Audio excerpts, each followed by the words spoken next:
Hello, hello, hello. I appreciate you guys for coming through. Hey, CX, how are you? Good to see you. I'm gonna try a little bit background music. Hey, Iris, how are you? This is my first time I'm using this little music in the background. Is it too loud? If it's too loud, put a one in the chat. I'm trying something new when I'm filibustering in the beginning. Hey, 41, what's up, CC? I always tell you I'm not gonna hold you long, but you know how that go.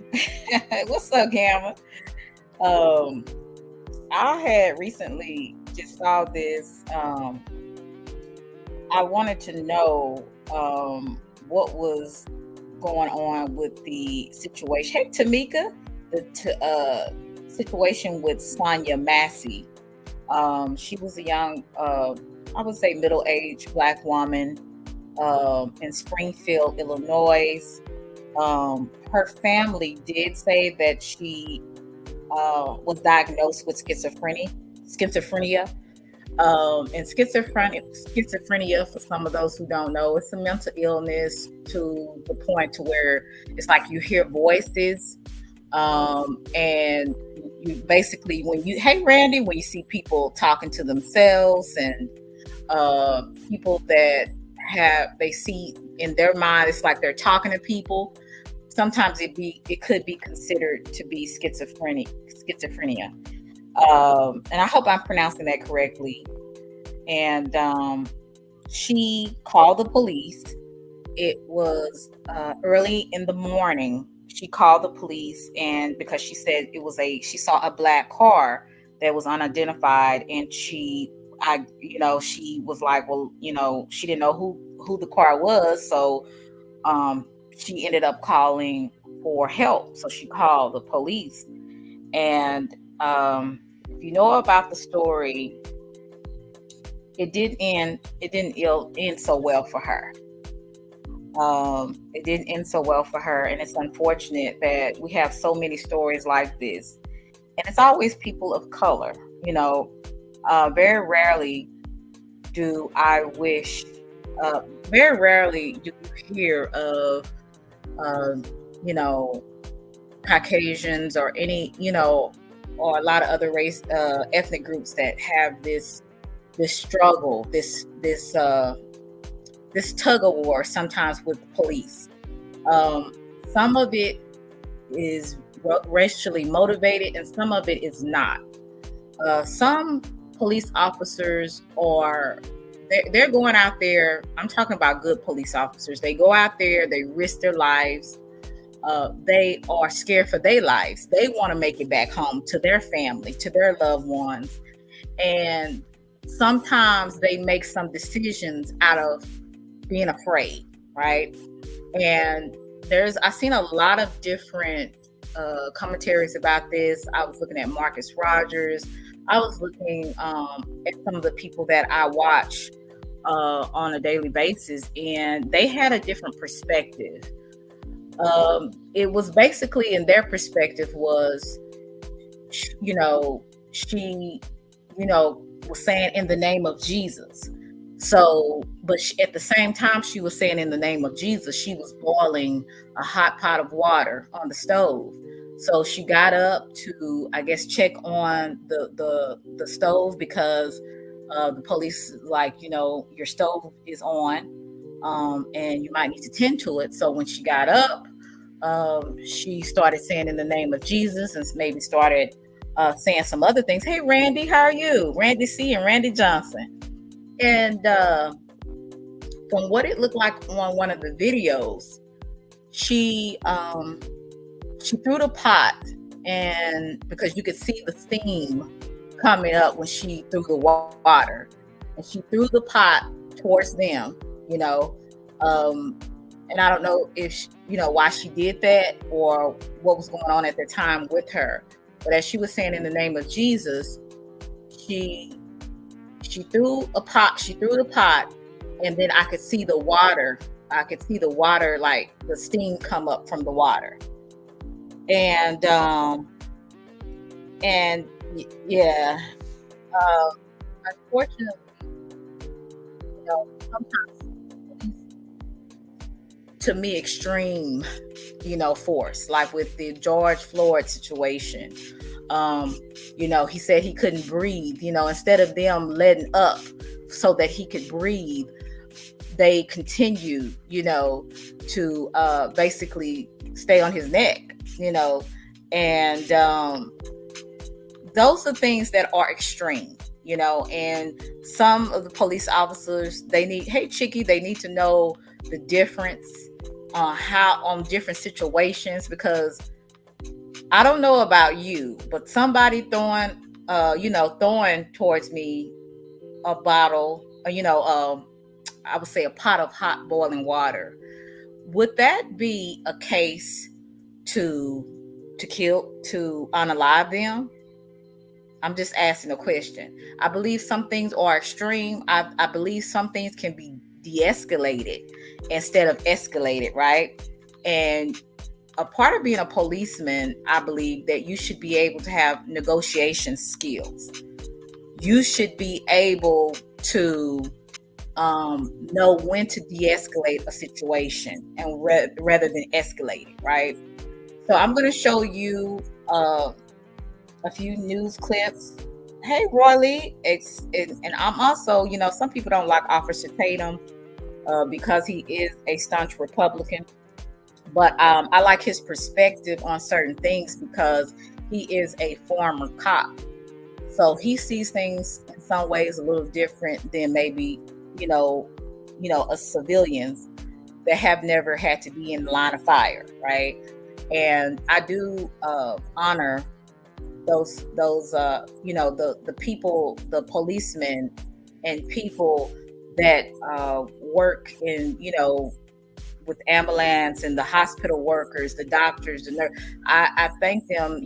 They have, especially the good ones, because they are the ones that keep people alive. They are the ones that protect people, and the firemen. All of these people, all of these, careers are, they help people, and sometimes the bad, like it's like a bad apple. It's always a bad apple in the mix, Hey, Orlando, how are you? And that bad apple makes it bad for everybody, And and I know with the African American community, I don't know about the other communities, but we sometimes have a dislike against policemen and armed force because of the different situations that maybe we know a cousin or somebody in our family has experienced. And some of these people are criminals and some people are not. So I just wanted to know, I wanted to ask the question to you, is this situation justified or unjustified? What happened to this young lady? And let me stop talking so I can play this, because like I said, I was just kind of like, wow, this is crazy. And yeah, it's really crazy. I'm going to show you one of the news clips for those who did not see it or don't know what I'm talking about.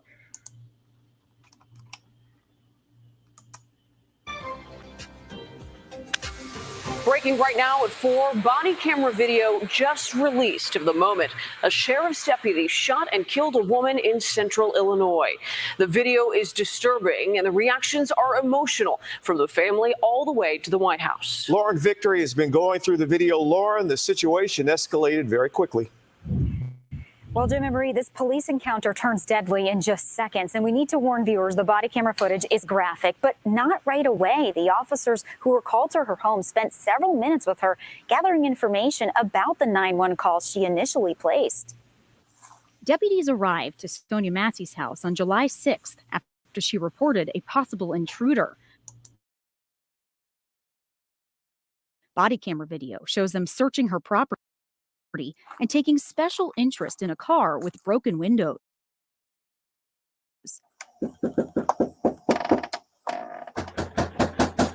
They knock at least 5 times, and Massey comes to the door, mumbling something to Deputy Sean Grayson, who responds.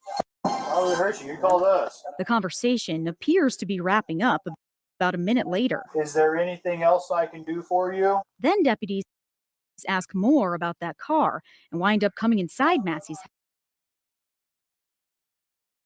house for some questions. They notice the stove is on. Massey goes over to the pot of water, and things take a fatal turn. Huh? Away from your hot steaming water. Away from my hot steaming water? Yeah. Oh, I rebuke you in the name of Jesus. I Rebuke you in the name of better. No, that's where I got.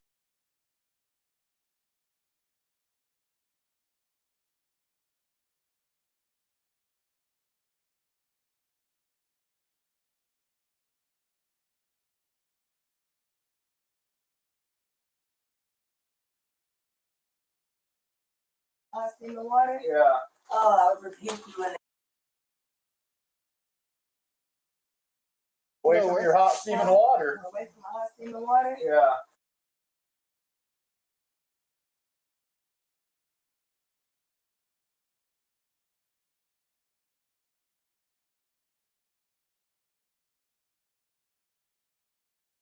Oh, I rebuke you in the name of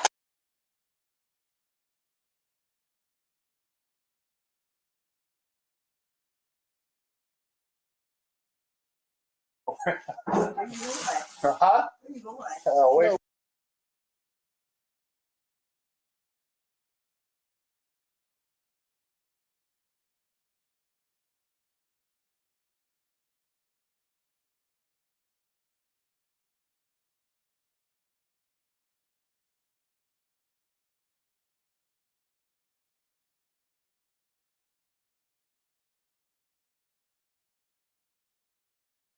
Away your hot steaming water. Away from my hot steaming water? Yeah.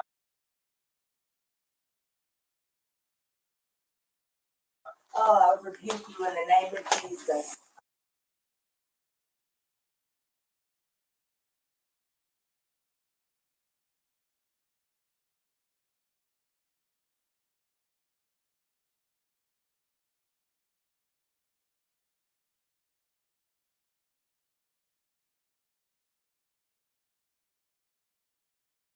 I Rebuke you in the name of better. No, that's where I got. I'll shoot you right.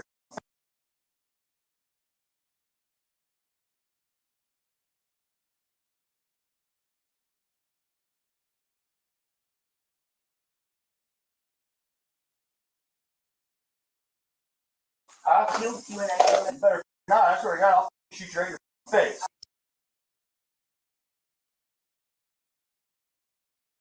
Deputy Grayson's body camera shows his vantage point as he raises his weapon. Massey places the pot down, puts her hands in the air, and ducks. Grayson shoots.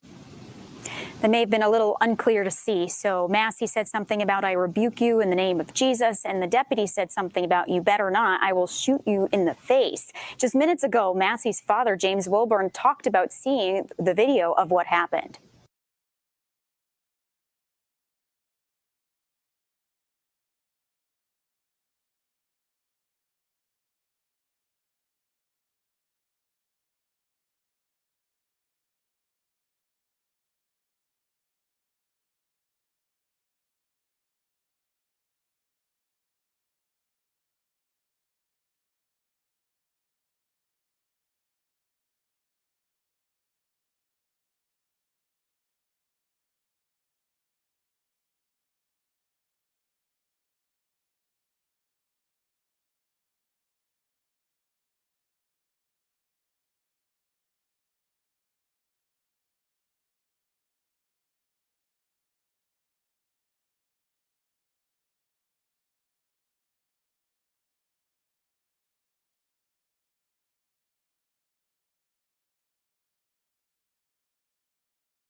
I kind of feel like, Roxanne, it's a dream.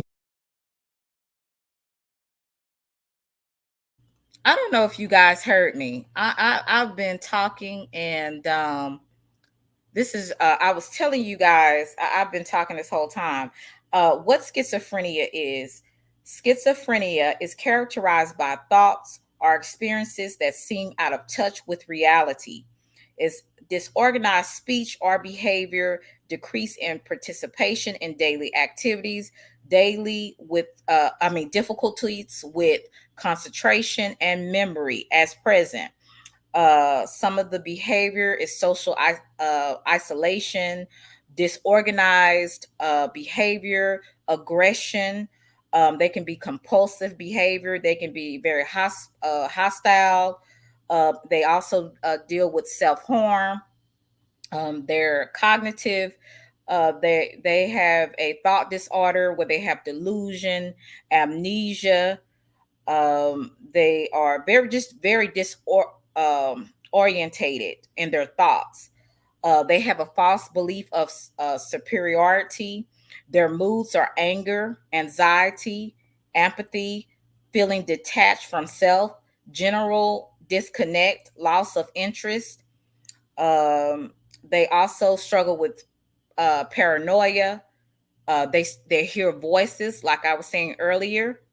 They struggle with a lot of persecution, delusion.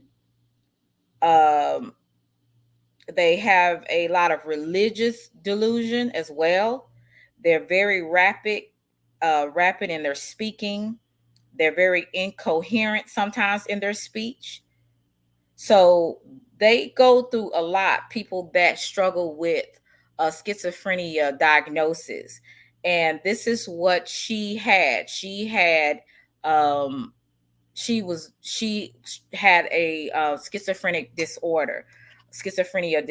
And so it's unfortunate that the cops did not take time to see that she had some type of mental illness, to maybe not take such an extreme, um, to make an extreme action towards, I would say an unjustified. Because if I show you Officer Tatum's live, you're going to see where she throws the pan, the boiling pan, and the water hits the floor, and then you'll see the steam come up. So she did throw the pan at them, and then the water, um, you could see the steam come up. So my thing is, even though that happened, was it justified? Number one, was it justified for him to say, "I'm going to shoot you in your face"? Right? Was that justified? And then actually unenlivening her. So this is, like I said, mental illness is in every ethnic group. You know what I'm saying? Some people are diagnosed. I see, hey Wavy, how are you? I see some people on this app, and I know from the things that I've studied in psychology and the things that I've studied about some of the mental illness behavior, a lot of people even on this app have it. So, and they have not either been diagnosed or they have been diagnosed and they still don't take their meds. They still don't go to psychotherapy. They still, don't go to any type of counseling. So this is something that this young lady had, and had, like I said, had the police took time to actually talk to her, to actually see that there was an issue mentally with her. I wonder would they still take, would the same officer still take the same actions that he did, and I really feel like what he did was very extreme. I'm going to share this with you. This is her father. This is Sonya Massey's father, James Wilburn. And I'm going to share this with you. I'm going to wake up, but I just don't know kind of what to say. I saw this happen in the George Floyd matter. I saw this happen in the Breonna Taylor matter. And I had to say to God, why me? Why my child? Her father went on to say she did have some mental health issues and at one time sought help. The Illinois State Police investigated, and the Sangamon County State's Attorney's Office determined the shooting was not justified. Grayson was fired and is now in custody. He's charged with 3 counts of first-degree murder, aggravated battery with a firearm, and official misconduct. I'm Lauren Victor reporting live in the newsroom, CBS News Chicago. And he absolutely deserved it. He absolutely deserved it. You know. Hey, Rare Money, how are you? Hey, Justice, how you doing? Hey, Mel W. He absolutely deserved this. I will put the link in the chat. So if anybody would like to come up and maybe talk about this, but I want to know in your state of mind, like, what do you think about this? What if this was your loved one and you knew your loved one, the cops maybe didn't know that your loved one, had a mental illness, right? And just as you've been in counseling or therapy, you understand what schizophrenia looks like because you probably have dealt with clients that were schizophrenias that have that disorder. And like I said, I've seen it for myself and how people are just not, they're just incoherent, they're just, as you would say, they're just not there. A lot of times they have, they're very paranoid. They think people are out. Hey, Eshu, they think people are out to get them.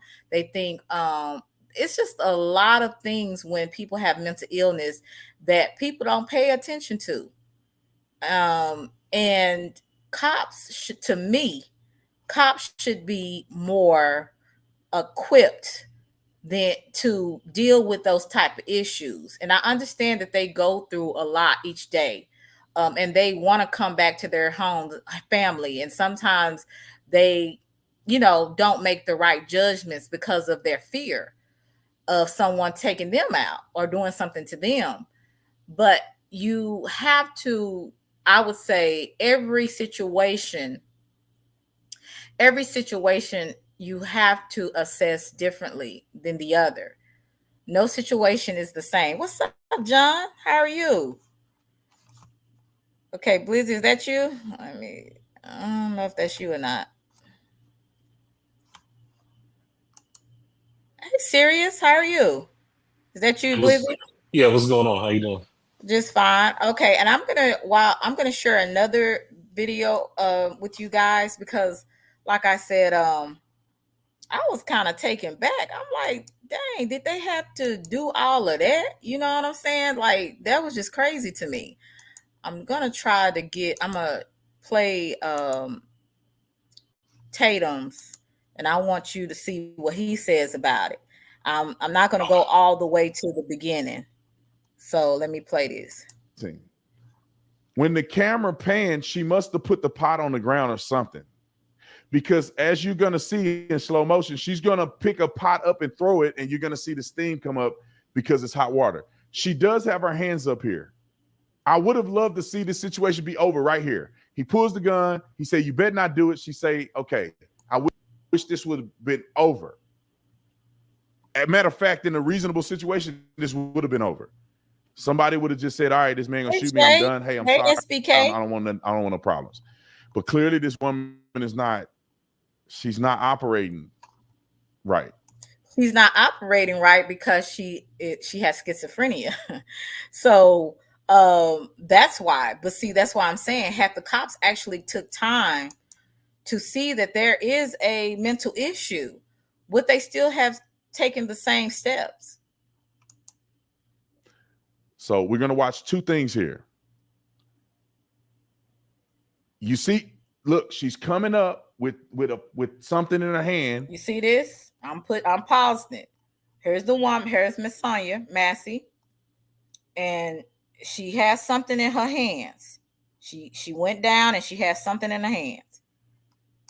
Which it looked pot. Okay, it's a red pot. Let me go back. It's a red pot that she throws.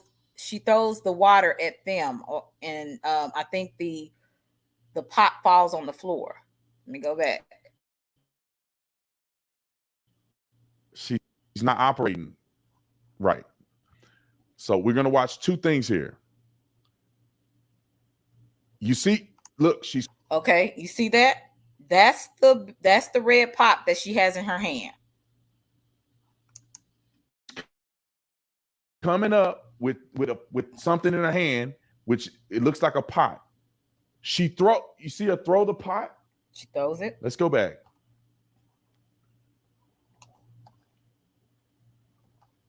I want you to watch it. I want you to watch her for a second.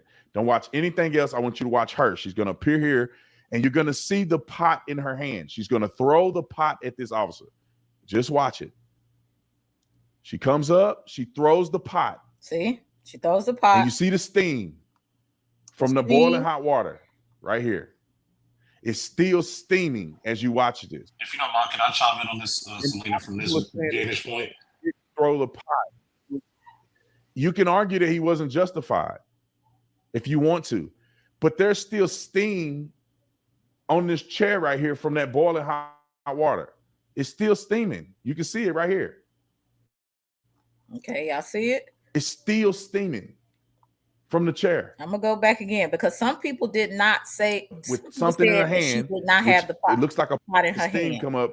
And again, I'm not agreeing what they did was right. Actually, what they did was wrong, and he deserves the punishment that he gets. This was unlawful and it was uncalled for. That's number one. But unfortunately, with every action is a reaction, and sometimes it's not the reaction we bargained for. But again, with her being mentally ill, you know, there's some things people are going to do out of their illness. I think he's reaching from this vantage point, though. He's reaching from this vantage point because when he drew if you look at the whole video, when he drew the gun and said, "I'll shoot you," when he had the gun, she had went down after the pot and said, don't kill me. So this is before all that pot thrown, because he told her, "Hey, take the pot off of you got food on there, take the pot off." That's how she ended up in the kitchen. So then once she said, "I rebuke you in the name of Jesus," that's when he immediately aggressed the situation before he started drawing on her, before the pot was even thrown. You see what I'm saying? Okay. Let me keep going. Here. I would have loved to see the situation be over right here. He pulls the gun. He say, "Okay, I wish this would have been over." As a matter of fact, in a reasonable situation, this would have been over. Somebody would have just said, "All right, this man gonna shoot me. I'm done. Hey, I'm sorry. I don't want no problems." But clearly, this woman is not. She's not operating right. So we're gonna watch two things here. You see, look, she's coming up. Go back, Selena. Go back. She dropped to the ground. She dropped. Go back just like maybe a few seconds. She dropped. I don't know if you've seen it real fast. She dropped to the ground before he walked a little bit, like his forward step. So the pot actually fell out of her hand. I'm done. Hey, I'm sorry. I don't want no problems. But clearly, this woman is not. Did you see it? Okay, so that's when. Yes, so that's when she goes down to the ground to pick up the pot. Because right now she's on the ground. So the pot falls, she goes down to the ground, and that's why she has it in her hand. Correct. Is that what you're saying? Correct. Okay. Gotcha. She's not operating right. So we're gonna watch two things here. You see, look, she's coming up with something in her hand, which it looks like a pot. You see her throw the pot? Let's go back.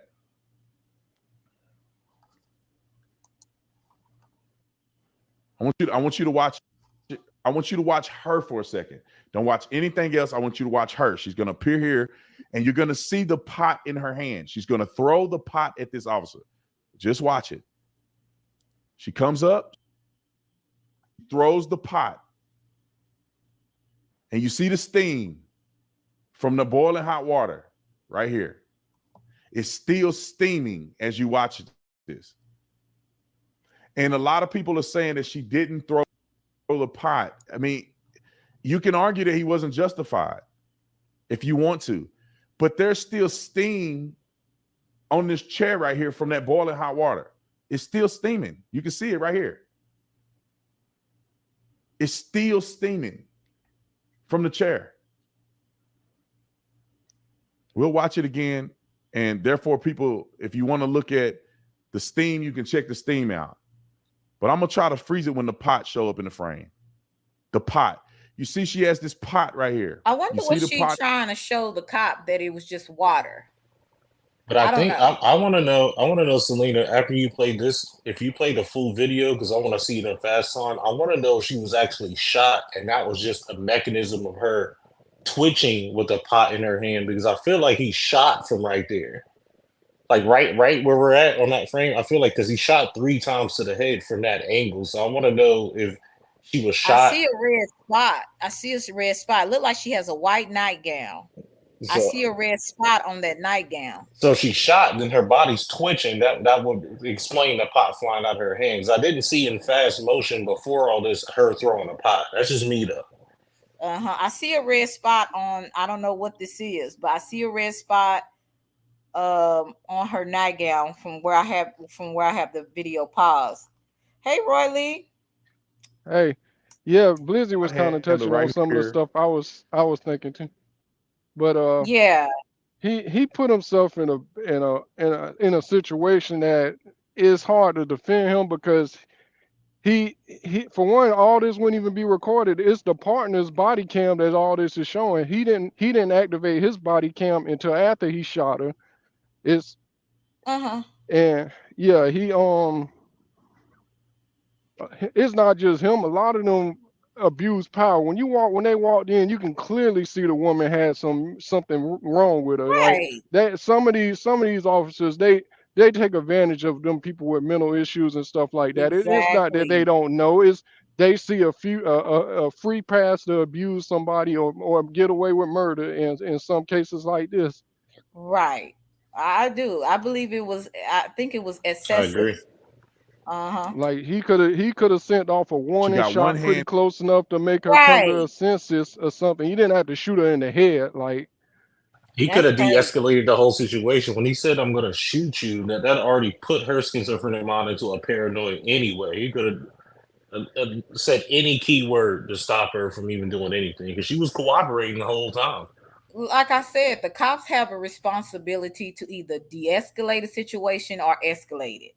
And the situation was already a little fishy. Like I said, she because anybody, if I'm gonna go and show when they come up to her house, she's telling them thank you and she loved them and all of this when they came to her house. So they should have known, to me, but I guess you can never be too careful as an officer about certain things, because people are they're mentally ill. They can be crazy and do some really volatile things. But to me, it's like, if you assess the situation, to me, it would click in my mind, something's not right. Let me talk to her and see what's going on. Let me not jump to conclusions and go into defense. That's also, what I would think. You got your partner right there. You see something wrong with her, you go turn off the stove. Don't send her there and put her in the position. She could have easily went and grabbed a knife or something. It was like an unnecessary position. That's a really good point. I didn't think about that. I didn't think about that. That's really good. Yeah. He could have, the partner could have went and turned off the stove and said, "Ma'am, I'll do it for you," and let her stay seated while he's talking exactly. to her. You see she in distress. Don't have her go get up and go turn off the stove. Exactly. So that's a really good point, Roy Lee. In here, the other hand on the pot. That's the pot and the handle to the pot. You can see it clear as day. She throws the pot, and I want you to watch this area so you can see this.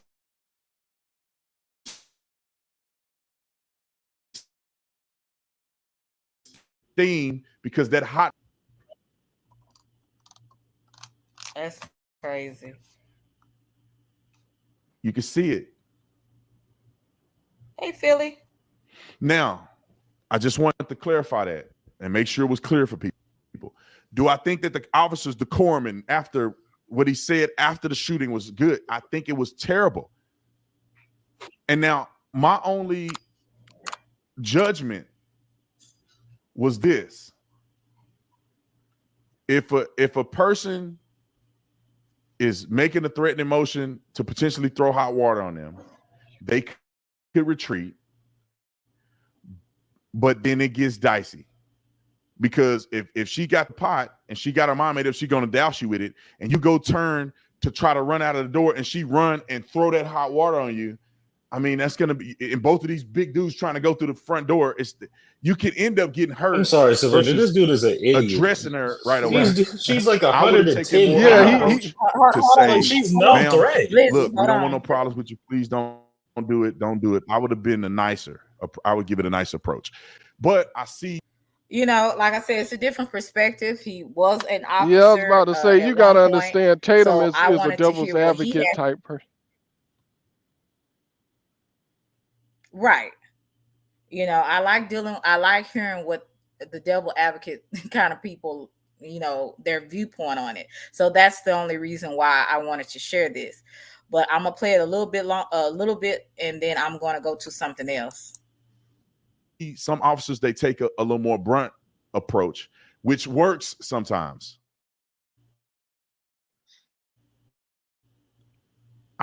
I just wouldn't have done it in this situation. And look, if you do that, I'm gonna shoot you. She gives up. We're done. She leaves the pot. He says, no, I don't want no drama. He puts his gun in his holster. Everybody go home. But that's not what happened, unfortunately. So he must have shot her right there, because when she go down, look, let me see. When she pick up that pot, if you do that, I'm gonna shoot you. You see it right here. She gives up. She had a pot. We're done. She leaves the pot. He says, no, I don't want no drama. He puts his gun in his holster. Everybody go home. But that's not what happened. He must have shot at her then when she went down. You see that? Yeah, you see it. And because he said it was a headshot. Yeah, so he shot her. And so then it's the lack of compassion afterwards. You know, it is. Right. Oh, you don't go render aid to her. She's already. You know, you already know she dead, but still, you don't even make you tell your partner, don't even make an effort to render aid.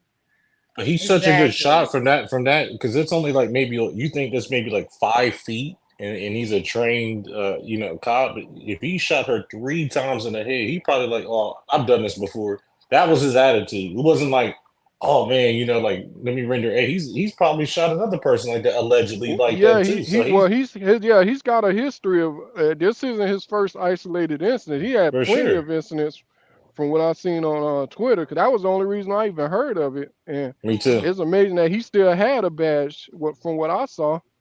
And in these type of jobs, they kind of, I don't know if this is the right way of saying it. They kind of dehumanize people, where they're no longer humans. They're just there. They're just, they're the enemy kind of thing in their mindset. And it's like, everybody is not the enemy.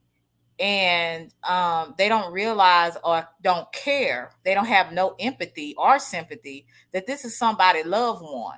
This is not, I don't know if this young lady, I didn't hear of any like criminal records that she's had or anything of that nature. So I don't know if she had a background, in criminal activities, but I knew that she did have schizophrenia. And I don't understand why. This is why I know we're going in the wrong direction. We don't see other people as people anymore. We don't care. It's just like, I'm gonna get you before you get me. I could care less about your life. I could care less about your family. This woman had people that loved her. And I bet you anything, they gonna sue this police department. Hey, Selena, that was a good point. It's just like if you're working in a hospital, right? And you're a trauma doctor, and you got patients with gunshot wounds and people that come in with stab wounds. Do you get frustrated when patient families come, or if a person comes and you have a bad case and you're like, you know what, screw this case. I'm not going to do my best work on this patient that's dying right now. That's what this cop is doing. It's bad policing. If you want to do that type of work, go to SWAT. Go to the Marines. This type of policing, when you're on the ground, you have to use empathy to Exactly. anybody that you come across. You on the streets.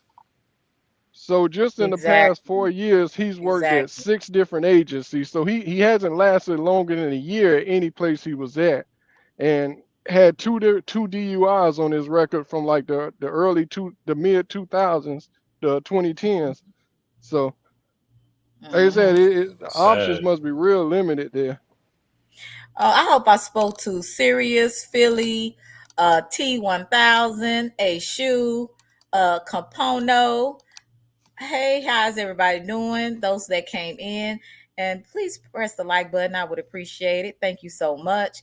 I'm gonna go ahead and move from him. I just wanted to hear his perspective on it. It's another video I want to show you guys. Let's see the latest update. I want to share with you guys the latest update.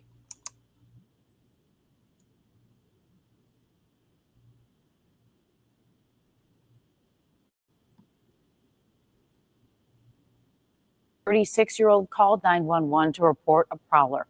During that encounter, authorities say one of the deputies shot and killed her. Can you imagine calling police because you see something suspicious and that could be your last night?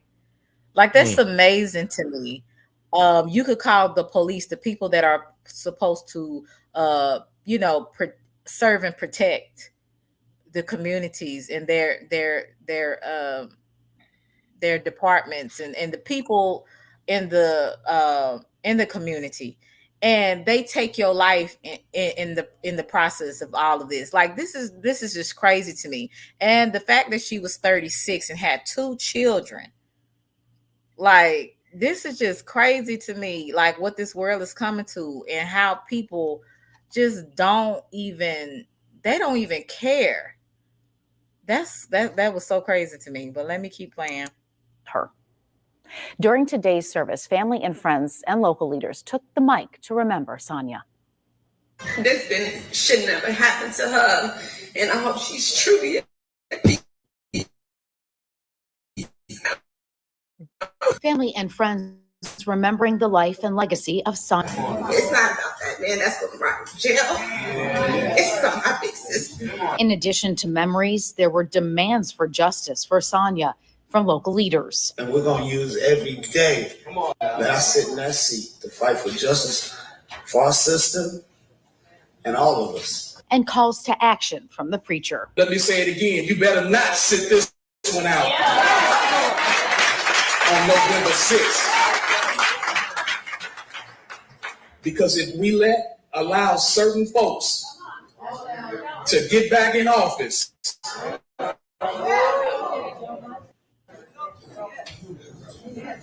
what this family has experienced will become even more of a commonplace. One of those speakers was Sonya's father, James Wilburn. He's calling on lawmakers to pass stricter police hiring standards. News Channel 20's Carson Gordy was inside the funeral service and joins us now. If you are forced to resign from a law enforcement position, Sonya Massey's family says the state should not allow you to work for another police department. Sonya Massey's father, James Wilburn, watched the body cam footage of former Sangamon County Deputy Sean Grayson shooting and killing his daughter, and shared what she said moments before death. As Attorney Crump told you, the last words out of my baby's mouth is I rebuke you. Since 2020, Sean Grayson has worked either part-time or... And I really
Oh, damn, Selena disappeared. I'm sitting there thinking the video paused or something.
Nah, real money. I if I do that, I might have to start a page.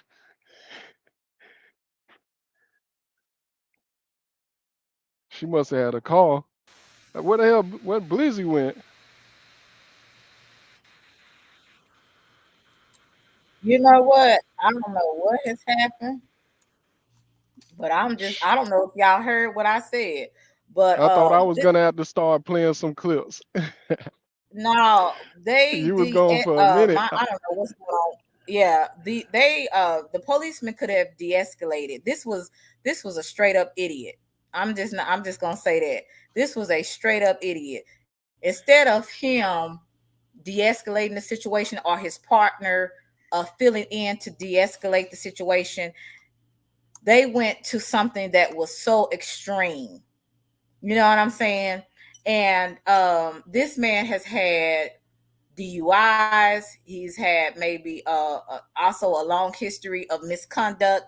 I mean, this man has already, to me, this is not the ideal. This should not be the qualifications to be a police officer. Some things I think that I don't know if the police department is so desperate for policemen that they would just accept anybody with any type, with any type of background to work with people. But not only as a police officer, you have to protect, you have to serve. And unfortunately, some policemen, we have to protect ourselves from them. And hey, K-pop, how are you? And this is what should make everybody afraid, when you have to wonder, is this policeman here to protect and serve me, or is this policeman here to use his power and his authority in a negative way and abuse it? And that's a shame that you have to even feel that way when you call a police. Can you hear me? Yep. You know. Well, I know Illinois and at one point Detroit was like that. You do have some states that wanna have stricter guidelines, but they're so undermanned that it is where they're just putting anybody in, and people like him could just get fired from one and just end up somewhere else. So it's almost a double-edged sword, where it's like maybe they want to do it, but they're not in a position to do so. Okay, let me play the rest of this. How much did you see of this? Because I didn't know that this had stopped playing. I was listening. I How had my much did phone you in my see of pocket, it? so I didn't even know funeral? that you was. No, I didn't see the. Let I me didn't see. hear I'm the gonna go funeral. back. Okay, let me go back to what they're saying. Introduce the bill tomorrow. This is her father, Mr. Wilborn. He's and this is at her funeral that he's talking about the situation that happened to his daughter. That when you are in lieu of being fired, you don't go on to the next one. At this time, we are still working on confirming the reasons why Grayson left each individual department, even if a proposed bill wouldn't directly affect this situation. State Senator Doris Turner said she has looked at making a law stronger that would prevent officers who were forced to resign getting another job in policing. You know, before that ask was made, we were already at the drawing board looking at that almost immediately. If appropriate, instead of working with that legislation to strengthen it, then we would look at introducing a new piece of legislation. Senator Doris Turner says she'll also look into the Illinois body cam regulations. I'm Carson Gordy. Back to you. Thank you, Carson. According to court documents, the former deputy charged in Sonya's death is reportedly had his body camera turned off during the shooting, even though it's required to be on at all times. Sean Grayson is currently in the Menard County Jail. He's charged with 3 counts of first-degree murder. He made his first court appearance yesterday. The judge denied him pretrial release. He pled not guilty. As we celebrate the life of this beautiful 36-year-old. I don't know.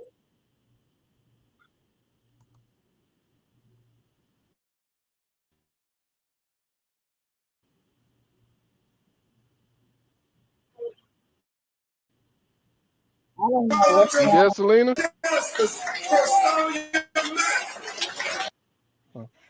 Civil rights lawyer Ben Crump is calling for justice for Sonya Massey. He attended today's service and spoke to the crowd.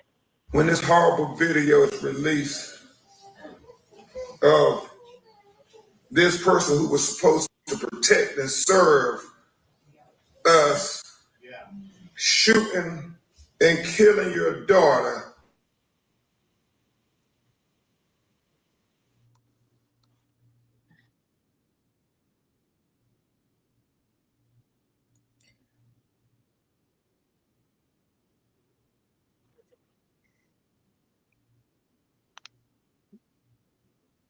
The video lagging, or is that just I'm just getting it? Okay.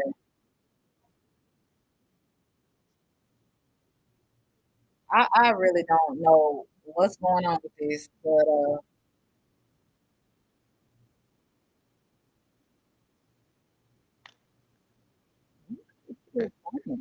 And how you was talking about the hiring thing. You know what's crazy is you can't even go to McDonald's and fill out an application and them look at you serious if you show that you done had 6 jobs in 4 years. So it is amazing that somebody have a gun and a badge on a job with that type of resume.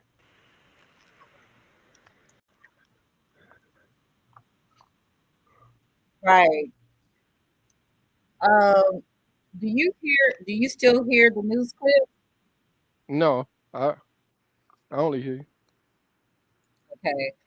I don't know what's going on with my end, but I can still hear the news clip going on. Maybe the chat can hear. I don't know. It's my damn nerves. I just did. I was hearing it, then it just went out. Every time it keeps going out, every time it keeps going out, I think you dropped off the panel again. This computer is horrible, but I can still hear the news in the background. But hey, my whole vibe, I'm gonna really try not to allow. Hey, Fatty, how are you? PRW, thank you for coming through. And we was So F901. And who else came through? Okay, let me refresh this a little bit. There's some weird stuff going on. I don't know.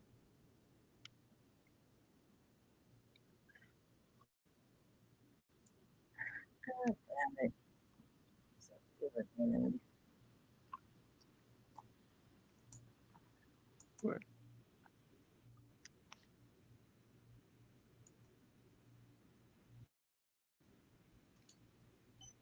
Okay. I'm going to get on my phone. I was about to say I'm about to go back into the chat. Yeah, go back to the chat. Hey, Mark. Yeah. And when I figure out what the hell I'm doing. All right. Salute I'm sorry everybody. about this, guys. I'm having some technical difficulties today, but I hope you guys heard everything I was saying about the situation. The young lady did not deserve. She didn't deserve this, and that's just the bottom line. Um, and it's unfortunate that the police that are supposed to be protecting and serving are actually damaging our community sometimes, and it's not all of them, it's some of them. And but sometimes the bad outweighs the good. And I just think about how her life was taken for no reason. Let me get back in here. I'm gonna do it on my phone because my computer is cutting up today. So the audio sounds better on the panel. Okay. I'm still gonna have to go ahead and get out of here. Okay, I'm gonna go here. I think that we saw all of the clips that we needed to see. Again, I'll put the link in the chat. Hey, Derek. Hey, Black. I'm so sorry about the technical difficulties that I've had for some apparent reason. I guess maybe I had too many windows open. But hey, Amber. I want to know what you guys think. Roy Lee, if you want to come back up, you can. I'm doing this on my phone, so I hope you guys can hear me and it's not a staticky or anything like that. But this was really an unfortunate situation. And it's sad to me that the policemen sometimes they know a lot of people struggle with mental illness. Some people are not just evil. Some people actually have mental illness. And I read to y'all earlier the definition of what schizophrenia is. And she, was diagnosed with schizophrenia. I don't know what age, but her family said that she did have schizophrenia. And a lot of times you are not coherent. You hear voices, and you're incoherent, and I believe sometimes, I don't know, because I have never been to training to be an officer, but I wonder, every situation is different. And I know when I worked as a school resource officer, I was taught about this escalating a situation. When a situation was, if I felt like the situation might be getting out of hand, because I wasn't just, as some people like to say, just crossing guard. I wasn't just a crossing guard. I also had to work with parents. I had to work with children at one point. And there's some times where I had to help with de-escalating a situation. And when the situation was already escalated, and we are taught skills. And I'm pretty sure if a school resource officer has been taught those skills, I'm pretty sure a police officer, an officer at law, should know those things as well. It's a part of interpersonal skills as well. And some people just do not practice what they have been taught. Again, every situation is different, but some situations that these people be doing, they be doing too much. They are extreme, and their actions are very unlawful. And I hope they throw the book at this guy. You know what I'm saying? And I want to know, does saying at the name of Jesus, and maybe because I showed you the video earlier, saying, maybe seeming like if I'm throwing some water at you, boiling water at you, is that lawful enough for a police officer to take out his weapon and unaliving a person? Is it lawful? Is it justified? And I'm going to say, even though she, I don't know at the time, why she had the pan like that. But when I seen it when I seen it the second time, it seemed like he already had shot her.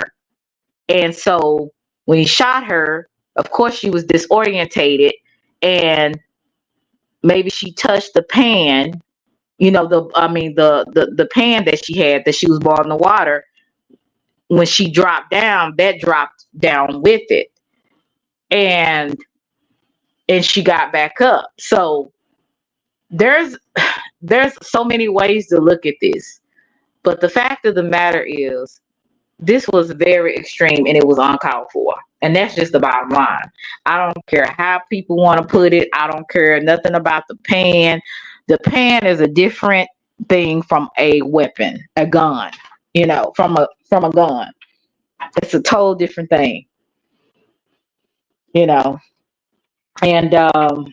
think people, and I'm not going to say it was racially motivated. I'm not going to say that, but what I will say, what he did was out of aggression, and for him to get that upset about something like that, to me, I don't understand that. That did not make any sense to me whatsoever. So I'm going to put the link in the chat again. I'm on my phone now. If y'all would like to come up. Roy Lee, I'm sorry for I don't know. It just seemed like when you came up there. No, I'm just kidding. My live started acting up. But it wasn't racial. I think that it was something that maybe this guy, he was already tense and defensive. But really, to me, I wish I could have showed y'all the video where when she met them at the door, she was saying, "Thank you guys for coming. I love you." And then she allowed them to come. She allowed them to come in her home, and everything was fine. You know what I'm saying? He said, "Don't be blaming me." Everything was fine. And then after that, they was talking. She was telling what was going on. They let her know, hey, you got boiling water on the stove. She goes and gets, checks on the boiling water. And then, it goes from there and it goes left real quick. You know what I'm saying? Let me see if somebody else wants to come up. Hey, Capono. Hey, how you doing? Can you hear me? Yes, I can hear you. What do you have to add to this? Well, I was going to hear your thoughts on how do you feel like this is going to affect the election? Like, does this, in your eyes, change anything? Does it sway anything to one side? I'm gonna be honest with you. I don't watch the news, so I don't watch the news often. So I was not really, I've heard her name, but I really didn't look into the story, right? Until, I saw a guy that I watched named Marcus Rogers. And when I saw the story, I said, good and damn well, this lady wasn't shot for that. When she said in the name of Jesus. So I want to do some research on it and say, okay, she said in the name of Jesus. So what was going on with that situation? And so to answer your question, I don't know if it sways one way or the other, but at this point, I'm just listening because some things are missing. And some things I'm just unsure about. But does it sway you in with the election? Because I want to know how does it correlate with the election? With this happening? All right, so this is my opinion. This is not to disrespect the family or anybody, but in 1 week, I don't even know when it started, but in 1 week, we've got Joe Biden drops out. Well, no. Let's say 2 weeks. Last week, Trump was shot in the head. Then Joe Biden drops from the election. Kamala is obviously, the person that's going to be put up next. That happened almost in the same night or the next day or whatever. 44,000 black women raised $1.5 million for her. Then this happened. So to me, it's kind of like dominoes are falling, like to me, and then she reminded me of Sandra Bland, and other people are like putting her picture next to Sandra Bland is like, yo, it's kind of coincidental. Like, I might be getting it wrong, but basically one of them died on the 6th and one of them was born on the 7th or whatever. And then one of them was born on the 12th and one of them died or born on the 13th.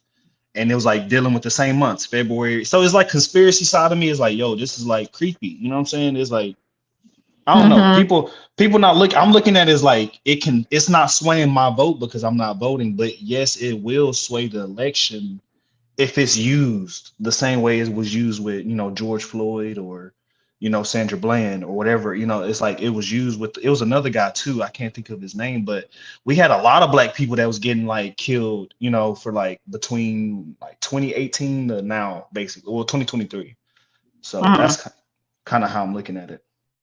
Okay, and let's just clarify what you were saying. Now, Trump did not get shot in the head, so you know what I mean. He got shot in the head. He got shot in the head. He got shot in the head. He got shot. Yeah, well, because some people will say that that's not what happened, but to say, I see what you're saying. You're looking more at the conspiracy side of things and the spiritual. I agree with what's Amber. It is spiritual, but to me, you can't not add it, because if they use it in the election, then it is used in the election. It is political if they use it or mention it. It is political. It's kind of like when you bring the YouTube and you bring the kids in it. You bring the kids in it. You brought the kids in it, so it's doxing or whatever, you could say it's doxing or whatever, so that it is what it is. So if they mention it and they use it in some type of way, it's political. So, but it is spiritual too. She had the white robe on. It's a Bible passage I saw like earlier, and it was talking about the white robe and the fifth seal being open. So it's a lot of spiritual signs. She asked the cop for the Bible. If y'all noticed that on the couch before she even went to get the water, she asked the cop to hand the Bible to her. So it was just like a lot, to unpack. Right. And I think I know what you're talking about in Revelations, but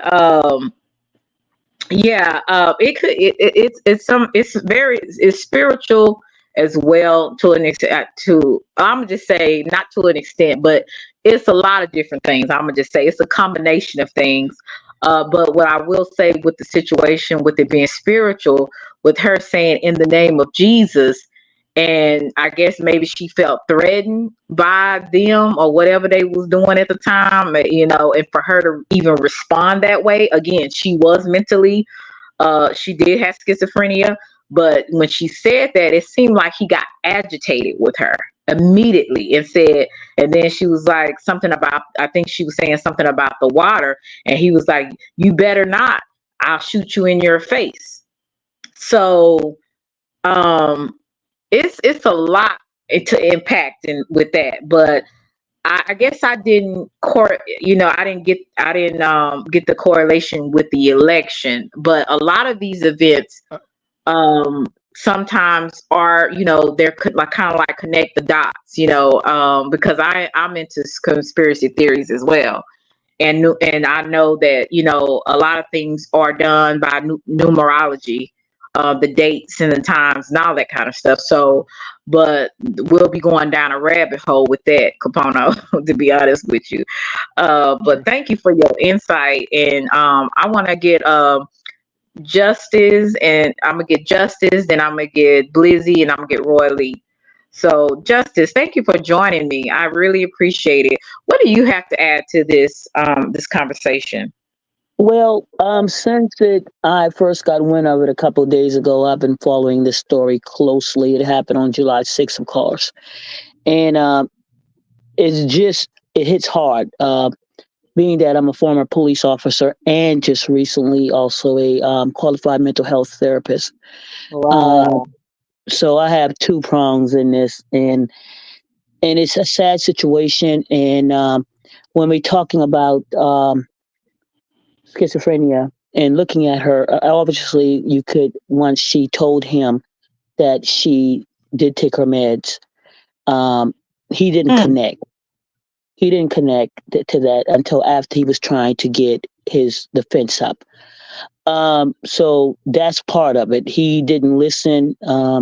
He didn't pay attention to the signs, even though we learned later that she was diagnosed with schizophrenia. At that point in time, watching and observing her, I just seen a person probably a little nervous of the police, scared, and probably, there's nothing to connect that she was actually experiencing some level of psychosis. Sometimes we call that, maybe that's her baseline of conducting and interacting.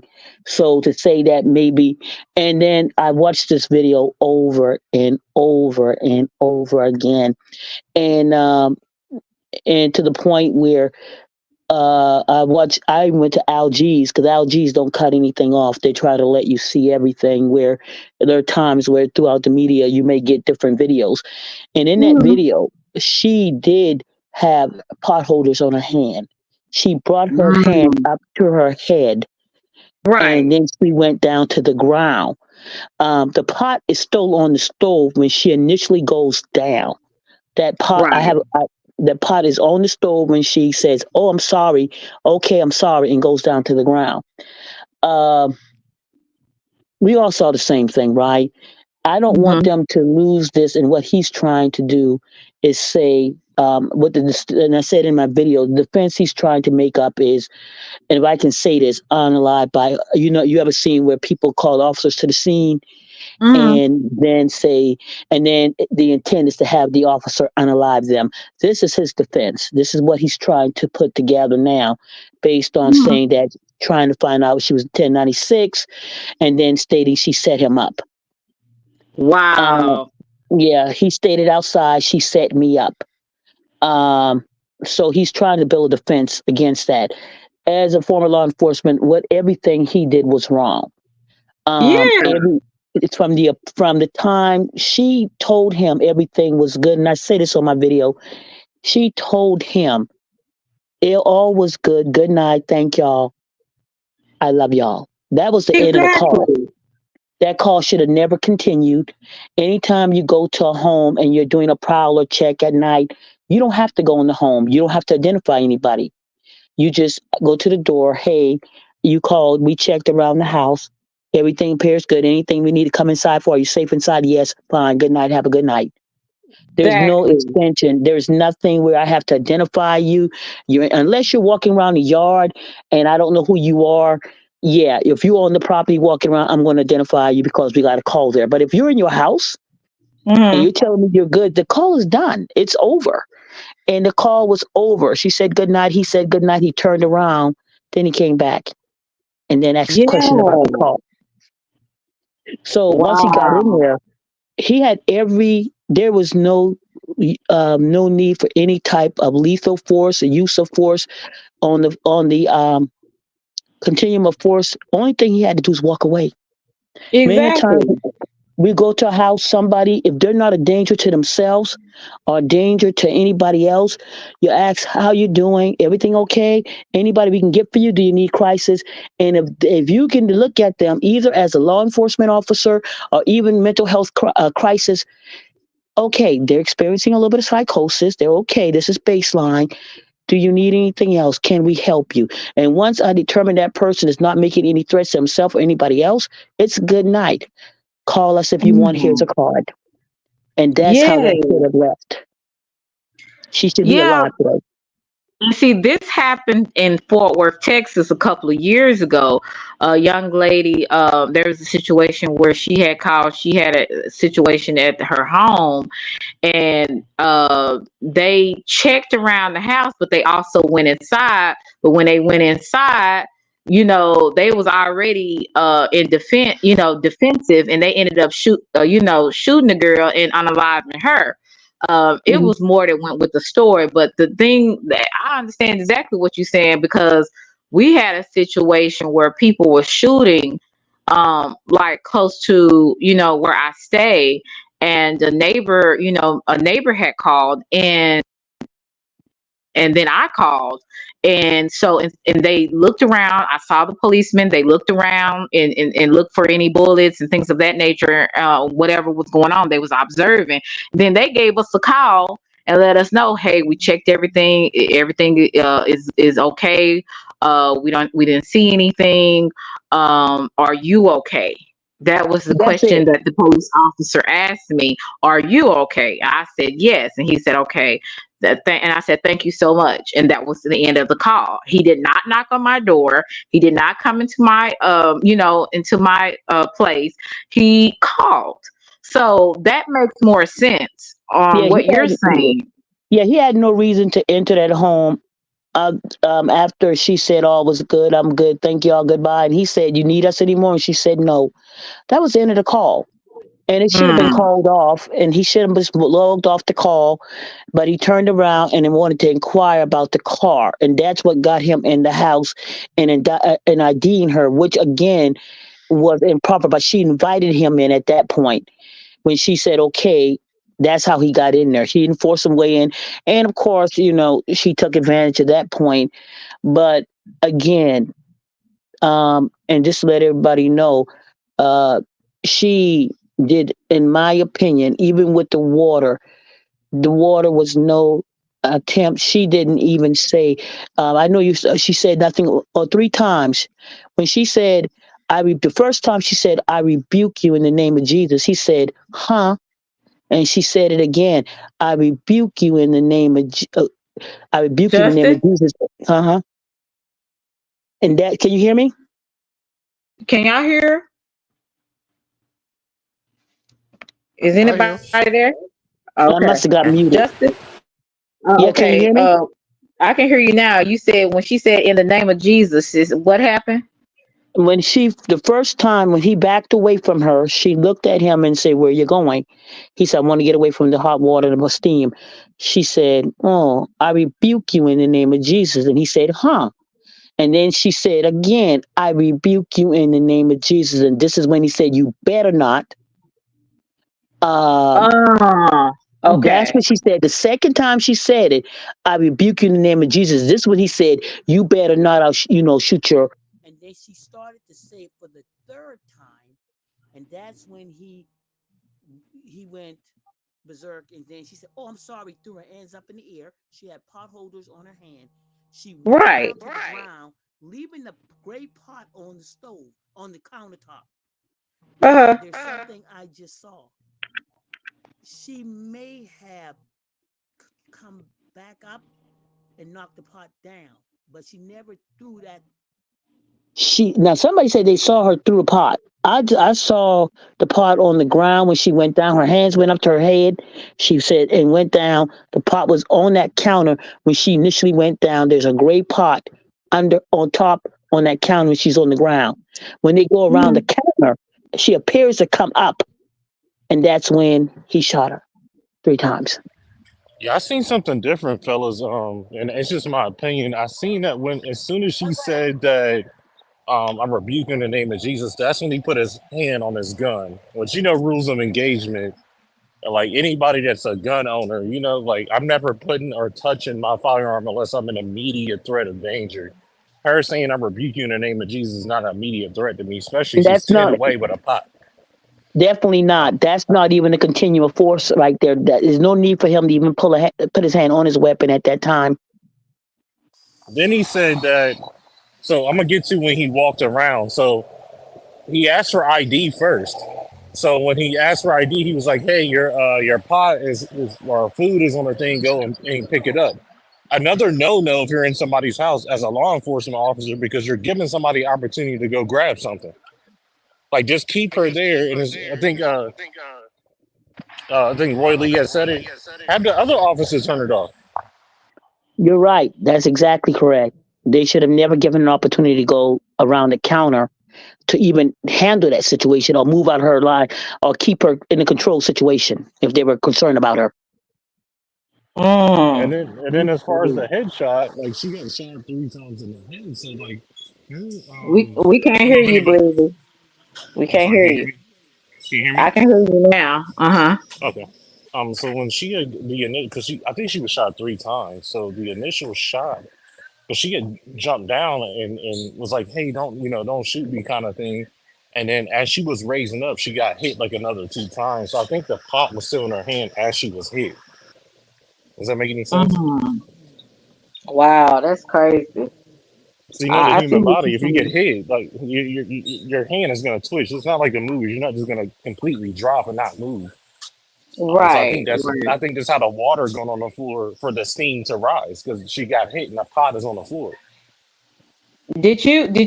Were you here, Justice, when I showed a little bit of Officer Tatum's his commentary? No, what I missed that part. Okay. Hopefully you can see it if you go back in live. I had some really bad technical difficulties today on I remember, StreamYard. yeah. Uh-huh. So I did try to show it, and it was at the very beginning.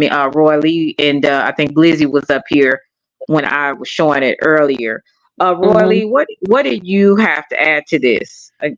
No, well, you know, me and you were already talking about all as far as everything is what happened, but uh, as far as what Capono was saying about uh, the political part of it, this one I can't really see. George Floyd was more of like, you know, we had pretty much watched him take his last breath. This was too graphic. I really can't see them using this to push any type of political agenda because of how clear cut, you know, it wasn't like watching nobody suffer. And it's like the times back then were more like the country was divided but with race issues and stuff. So it was like the perfect opportunity for them to take advantage of something like George Floyd happening, because it ain't like George Floyd was the first one that happened. Because I don't know if you remember back like in 2013 or 14, Eric Gardner was selling loose cigarettes and got choked for pretty much the That's who I exact was same thinking thing. of. Yeah, Eric Ooh. Yep. Gardner, and Good then the point. guy that was running. Mm. But times were That was Guy different that was back running running then. at too. It Jordan, that got wasn't, yeah. yep. I Mm. think I agree with you. I think maybe in like how you just explained it, and that the fact that she was a woman and like how graphic it is, maybe they will, and that you know she's a woman, so maybe they'll take it like a little. You know, I hope. I'm just saying, My like you know, my concern Yeah, of is because being in the lower slide up, being in the state of Illinois, in the southern part of Illinois. Who's the DA? To pay attention to that as well, because if they get into a grand jury at any point in time, anything could happen, and that's where we lose the battle. In many of these cases, is doing a grand jury, and that's a secret jury. Of course, y'all knew that, and this is where prosecutors, you never know what they're going to do. They're supposed to prosecute the officer, and you never know what happens in a grand jury, and that's when you have charges reduced. You think you're going in with a first degree, premeditated, and then all of a sudden they come out, they didn't make the right charge, they didn't file the right stuff, and here you coming out with something different than first degree, and that is my main concern. If there's a grand jury, what's going to happen?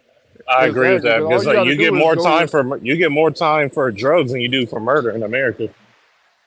Yeah. exactly. All you got to do is go on Twitter, and from public opinion, you still have conflicting. You know, we all seeing the same video, but honestly, it's like 50-50. I see of people who justifying it compared to it being wrong. So Yeah, and all you need is one person in the jury correct, and of his that's what I'm saying. peer. Yeah. But that's a Wow. good point. I want to ask all of you guys, Selena, everybody on the panel. Do you charge you with manslaughter or murder? That's going to be the kind of iffy part. Is it Murder. manslaughter or murder? They're going to charge him right now because of everything. First It's degree? so first degree. Everything right there, from the intent, from his words, from the Right. when he initially says, "I'm going to do you in the face." That's him vocalizing what he's going to do, his intent. Then his actions, and then his behavior, which is more aggravating after the fact, not rendering care, which is what Mooley's police misconduct, trying to stop from rendering care, all the things he said. And then if they intend to try to hide this thing, like I said, it's clearly cut right now based on everything that I see. And I'm not an attorney, but everything that he did was intentional. From the point when he finished, he says it's a headshot. I'm like, why are you so fixated? And you knew that was his experience told him that was a kill. Excuse me, I said that was a kill shot. Okay, it's almost like a hunter knowing what he was doing. My intent was to hit you in the face, to kill. That was Also, my keep in intent. mind, this is not a decorated cop we're talking about. This is a 6 agencies in 4 years. I mean, Red flag, red that's flag, red flag. Yeah, I yeah, mean, exactly. it was a clean shot. I don't want to harp on the whole because you know I work in the medical field, and I mean, if you get 3 headshots like that, I mean, there's really nothing you can patch up from there. But you still, as an Um, officer, even though you can't, as a former officer, but you still got to render care. yeah, you still render care, yeah, for sure. Yeah, you still Yeah, render care. you don't get caught on being heartless, saying you're not gonna waste your medical kit on it. You know, Yeah, like even if you sit there and It was hold a insensitive. tower. Yeah, very insensitive, very, yeah, very yeah. egregious. Everything he said came off insensitive after the. Yeah. Hey, I want to add to the preacher at the funeral service. Somebody said it's not political yet. He even said, basically verbatim, we have to do what we have to do to not get certain people back in that office. So, that's like already kind of Yeah, political. I did hear him say that too. So Yeah, you're so right. it's kind of already like I wasn't saying, like, my view is I'm not voting for a reason. I don't believe in either party. So, I kind of won't vote. Hey, I'm with you. And so Would you that's where vote? I'm. Can I say this? Would you guys vote on your local level in your community? Yeah, Yes, I if would Yeah. guess local. if it was way more explained, easier for somebody my age, like if it's way more convenient, it's not as convenient, to me to do any of that. It's not. How old are you, It's brother? not. You know what I'm saying? Like, I understand every local is what, like every 2 years or Well, whatever, no. and Yeah, When you vote, every vote counts. every Every vote vote no, counts. I When you counts. believe vote, that, but like I said, I think I was just talking to Jaco yeah. about it. Like, it doesn't affect me just yet to where I can notice it enough to where it pisses me off. Oh, If well, that can makes I say sense. this right quick? Can I say this right quick? I'm not gonna get on my soapbox. When I hear that, I think about how old are you? You're a young man, right? You sound pretty young. Yeah, I'm When 27. 27, when you think about your local judges, when you think about your county, your city, your commissions, your city council, they make laws. They impact you at 27. Your judges, your sheriff department, your chief of police, whoever you vote for mayor will select the chief of police. This may not impact you directly, but at some point in time, maybe indirectly, 7 ways, right?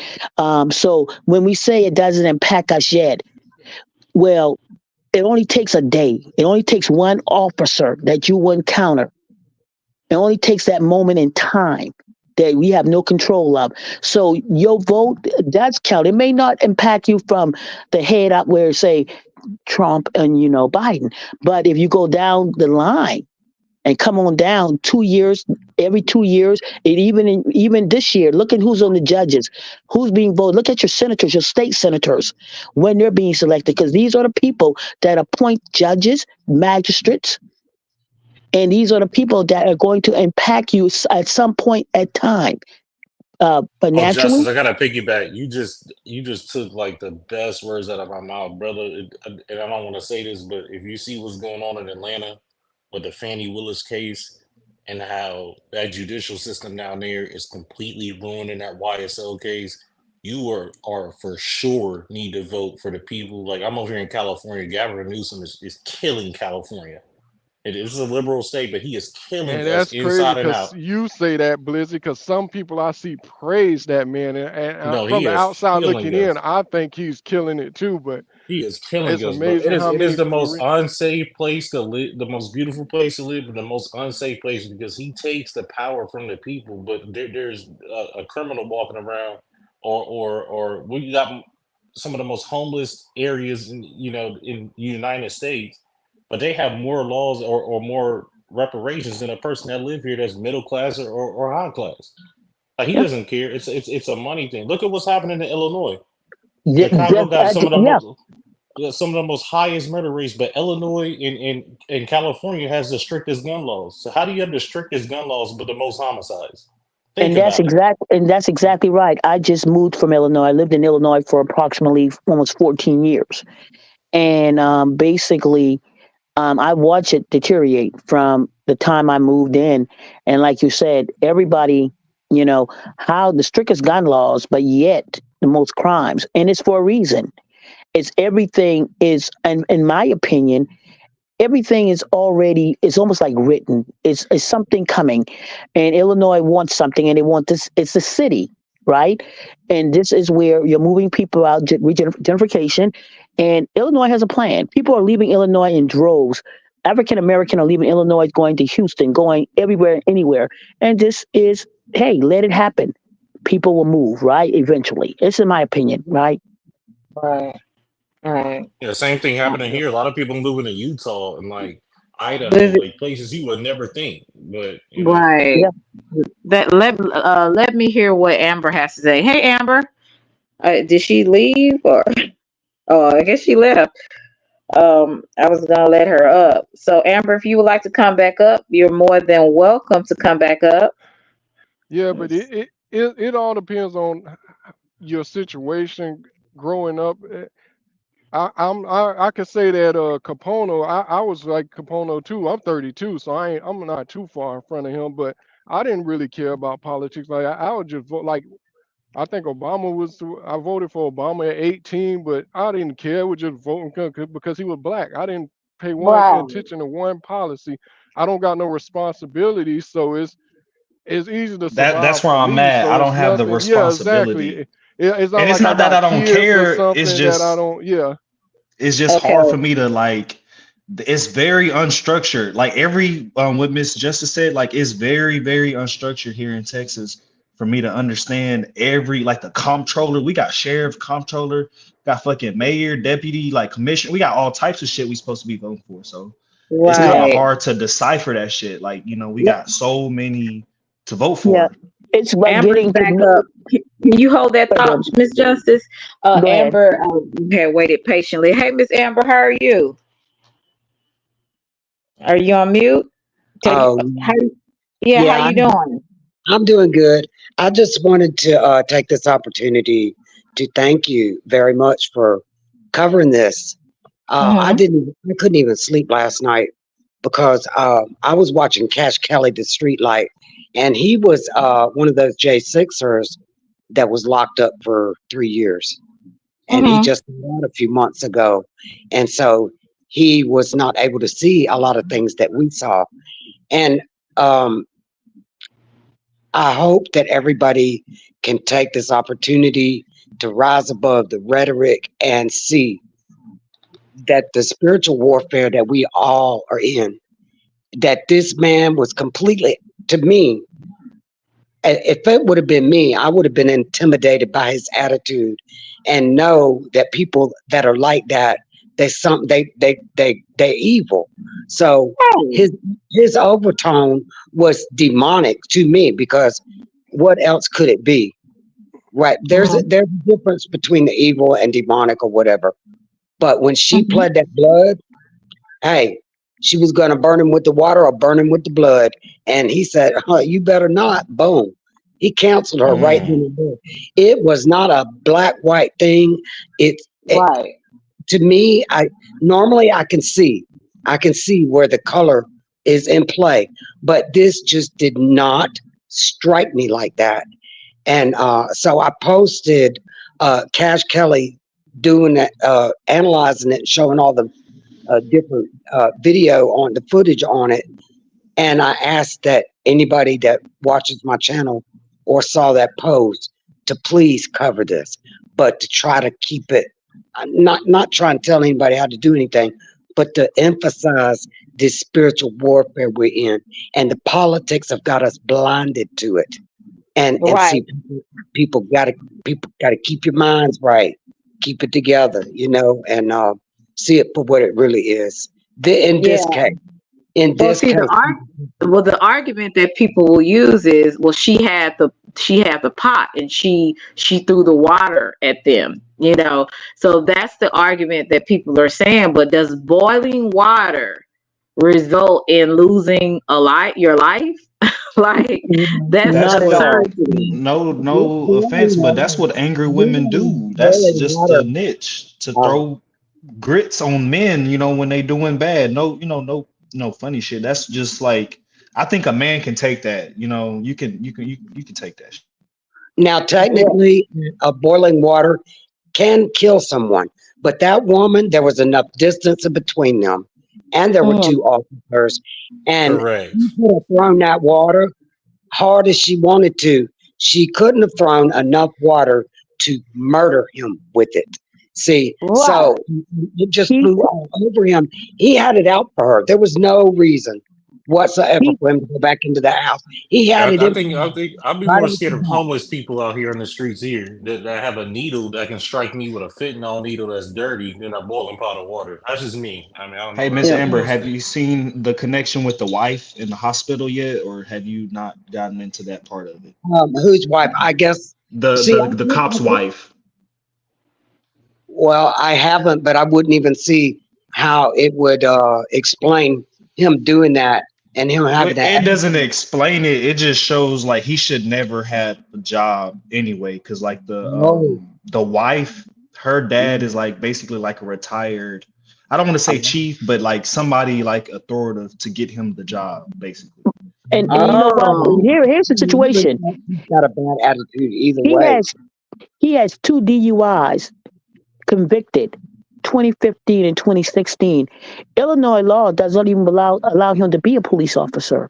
So I'm trying to understand how he is a police officer in the state of Illinois. Because if you look at first offense and second offense, there is no way in heck he should ever been an officer. Well, Not Yeah, in LA County, in in LA, which is like the biggest municipality of sheriffs in like the whole United States. If you have one DUI, your badge is gone here. Yes, even if you get the optic of being out there drinking, even if you don't get charged, if you're out there outside and you're not carrying yourself in a proper way, even on your private life, and you're at the bar and you get intoxicated and they find out and you're cutting up, hey, guess what? That's your badge. That is your badge. I mean, back when I was in law enforcement, and that was over 20 years ago, and like I said today, there's a lot different, but I know if you had to carry yourself in a certain way, and even on my private time, I had to conduct myself in a manner that did not reflect back on on my agency. So if I'm up there cutting up and they get wind of it, and they're like, oh, so you were at the bar, we got complaints, you're doing this, either suspension or you're out of there. And see, this is what I'm saying. We got to clean up the people that are over us, that have some kind of say in the rules and all of that. Get that evil shit out of here. Get that trash gone and get it right. Yes, man. I agree with you. I think it's spiritual, and I think it starts with the community. Yes. I feel like even if we don't vote or nothing, we need to be stronger as a community. Like, you remember back in the day, you used to be able to get sugar from your neighbor. That's salt when you didn't have salt. We need to get back today when people used to leave their doors open and your neighbor would come on and you would have a cookout. Can you imagine going to borrow a cup of sugar nowadays? Think about it. Shoot. Oh my God. We on the defense. What you want at my door? I ain't got no. What you make it? Exactly. People would just jump off with that evil attitude. That the spiritualness of our human spirituality is gone.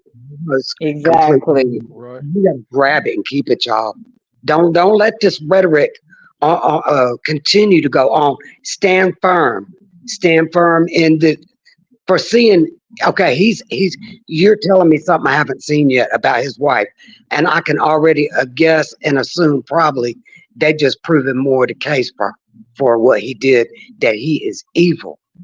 He's not. If he ain't good, he's bad, and that kind of crap has to be swept out, done away with, so we can continue on and grow and not be separated. First, you're separated by your states, then you're separated by your, there's so many ways they divide it. But see, we got to come together in order not to fall apart. I'm And just saying. see, Oh, I it started blame with John F. that. Kennedy. Excuse me. Let me say this. I blame that department because really that was nepotism. Because if I'm pretty sure his father-in-law, her father had connections because he was a former chief to get him that job. Yep. Instead of was he qualified to actually be a policeman? Like that. See, that to me, that's where nepotism gets people in trouble because they are not qualified to be in that position to protect and serve. They're not And that qualified. But And within the also, it's law crazy to enforcement, but that is within law, I'm exactly sorry. what we see Yeah, in our government too, because but within law, they're placing people in there. They're not appointed by we the people. They're placed in there by what, like you're saying. You know somebody whose ass are you kissing? You know what I'm saying?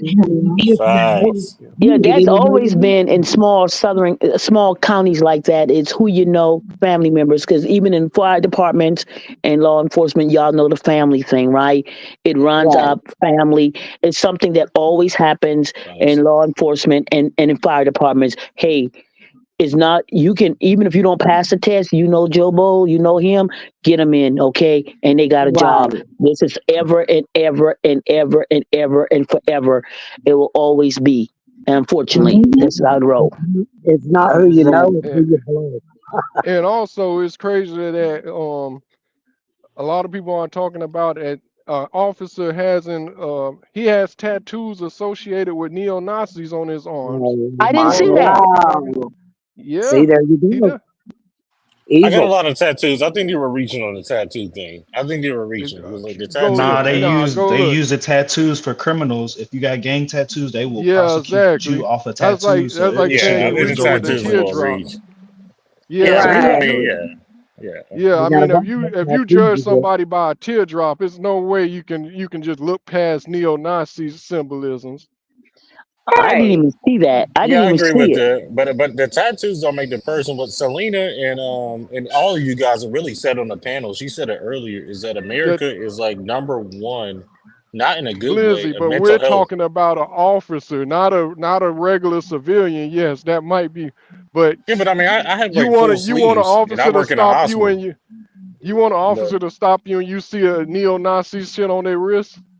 I mean, if it's a tattoo, I don't really have enough time to really look because you're a not lot of from the things. South, bro. You couldn't even answer Yeah, No, that. no, You yeah. should. That's what I was about to. No, Blizzy is from the South, though. I thought No, you're no, no. not. No, he No, you're just not. happened I to. grew up in the Yeah, he South. just Yeah, happened to I grew up be in in the South. California.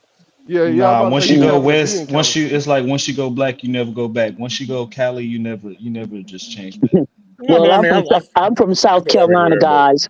So See, I'm I'm from riding South around. Carolina too, And and I'm riding around the other day, and lo and behold, I got a 20-foot Confederate flag flying in front of my face on somebody's yeah, I was front staying porch. in. That's what. Hold on, brother. I was staying in Charlotte Wow. when South Carolina and Charlotte, North Carolina, still had the Confederate flag, and was it downtown or uptown Charlotte? They still had the Blizzy, I'm Confederate trolling leaders. you, bro. I'm just Oh Yeah, trolling I yeah, you. know. I'm most just saying. Yeah, definitely. When you yeah, enter for in the sure. border, when you cross in the border between North Carolina and South Carolina, And there's a nice, Rock Hill to Fort Mill to Charlotte. Yeah, it's yeah, right. there's a yep, Myrtle to nice, Beach. big, Charlotte. beautiful Yep. sign greeting you. And when you flying into Myrtle Beach and you're leaving the airport, hey, here you go, a 50-foot flag in Myrtle Beach, leaving the Myrtle Beach airport will greet you as well. Yeah, I know you're trolling, but I'm not naive to I travel a lot, so like I see all walks of life, and that's why I feel like I can talk to everybody and feel comfortable because I feel everybody's. I'm not a person of here. I'm a person of everywhere. Like I understand anybody's empathy. You know what I mean? If you Mexican, Puerto Rican, Caribbean, That's right. Colombian, I'm the same way. Louisiana, Yeah, Seattle, don't matter to me. yeah. But It's unity. Unity first, man. Y'all, stop looking Sure, at them but damn South flags. Carolina, I mean, South Carolina was still so far behind things. Cause I remember the redneck shop just finally closed, but I mean, you had the KKK still there in the 2020 still, you know. Yep, Shoot, So I'm gonna and tell it's you. I'm still gonna tell here. you what's powerful. The Midwest. You go up there near that Michigan and all that other stuff that's out there. They out there too. yep. Indiana got the highest. Indiana Indiana. has the Yeah, highest KKK membership. And for people in sure. Indiana. Pennsylvania. Yep, and don't get That's Boston. Don't another get it one. twisted with Boston. Massachusetts. I'm gonna tell you something. Massachusetts is one of the most. What I'm not gonna say it on Man. the stream, but if you know, you know. Yeah, Outside you're of right. I Boston, went there. I went there for the Celtics parade, and that's it. I was pretty much in and out. Once the yeah. parade was over, I was If you know, gone. you know. I ain't gotta say If you nothing know, you about it. know. And it's no and hiding your face. It's right there. Hey, they gonna let you know. Who is they? First of all, Well, who is you know they? what we're talking. When I say they're going to let you know in Boston who they are. So that's what I'm saying. When what we're talking about is a difference in people, and sometimes it can be, like I said, maybe somebody that don't like African Americans, and they're in your face with it, and they don't try to hide it. Like in the South here, where I am, people are very gracious at times, but they can be very forward and Look letting what you know happened to that yeah, it's Dion Boston. when he went to Jackson, Mississippi. He turned Jackson, Mississippi. Was it Jackson? You turned the whole program. They robbed his car out there, and it wasn't white people that did it. It was his own brothers that did him Yeah. out there in Jackson, Mississippi. That's why he Yeah. went to Colorado. Amber, were you trying to say something? I heard you muffling a little bit. Are you trying to say something? I was just trying to say that you can't judge everybody by one thing. You can't do it. If you Never do, will, and, and never will, you never keep will. your mind in a box. And see that never will, that's got to go too. Because you can and we can and people can, but you got to stay together on it. You got to be a collective on it. And you got to root out that evil thoughts and evil people. When you run into them, you don't have nothing to do with them. That's how you separate the evil from the good. You can't judge it by color or a flag. And a flag, as far as I'm concerned, I wish all flags would disappear because they don't represent everybody. And that's true. But unfortunately, here where I live, it represents some people. And you know, I don't stick my head in the sand and say things don't exist, because I had a welcome back to the South experience. I had it on my channel. I call it Welcome Back. I had and it's something that I shared a story about it on my channel, because I drove Uber part time, and I went to something that I've never experienced, and it kind of shook me, because I've never had it in my face so so blatantly. And so at this point, I don't want to change the direction of everything's going. I just want to say, for me personally, because, and I can say this, and because like I said, I don't judge everybody. On everything. I just said they, but what I'm actually saying is that I know it exists. It exists in my world where I live, and I deal with it the best way. I still try to talk to people, educate people on it as well, how to better communicate and talk about it and have an understanding, because all of it sometimes is based on not understanding and fear. And so this is where, and we got to have the hard conversations. We got to face it. And the only way to deal with things is to be able to talk to people no matter where they are, trying to meet them where they are. And and try to have those conversations. And if they're not willing to have the conversation and do differently, then you move on. But the only way we're And going to, racism is everywhere too. I don't want to. And I'll let you go. I'm just gonna throw one little quick thing out. I went to a place called Salvador Bahia in Brazil. Right, it's like an Afro community in Brazil. A lot of people don't know this, and it's all like African Caribbean people out there. Like you would think everybody black out there. Cool. You go right over to Rio de Janeiro or Sao Paulo. They don't even look at you like they look at you. Go to Sazua in Dominican Republic. They think you Haitian just because of the color of your skin. Racism is everywhere. It's like a flavor. It's like candy. It just depends on which one you want to eat. It's a Racism is sickness. everywhere. It's a sickness. Yep, I agree with that. It very much is a sickness. This is a You really would good think by discussion. now that it would be more placism instead of racism. Like it's just still crazy how you'll still have per se two people in the same race and in the same area struggling, but they dislike each other only based off of the skin color. Right. Mm-hmm. That's LA in a nutshell. That's LA in a nutshell. I'm telling you. You go one block over and it'd be like a Spanish neighborhood. And even though like they might be Exactly. cool with you, but they don't like you. If you don't know them, don't go there. It's almost going to South Central. Don't go there if you Yep. opposite. Like Yeah. it's just always The an people in opposite. the trailer park. Yep. The trailer park people look at down the people from the ghetto. You know, same type of circumstances. Hey, I'm here in Georgia. I'm like 30 minutes outside Atlanta. And as a white woman, I went into Atlanta every morning for 2 months. I was in a rehab up there or whatever. But you get let out in the morning. So I was supposed to be extremely intimidated, right, because of Atlanta's reputation. But I also had a good experience. I could have had a bad experience. You know, I could have had a bad experience, but I just didn't. And I find people to be more. I don't know. I'm just not like everybody else. Most people, because I see the skin color, but I also try to look into the spirit of somebody when I'm face to face with them.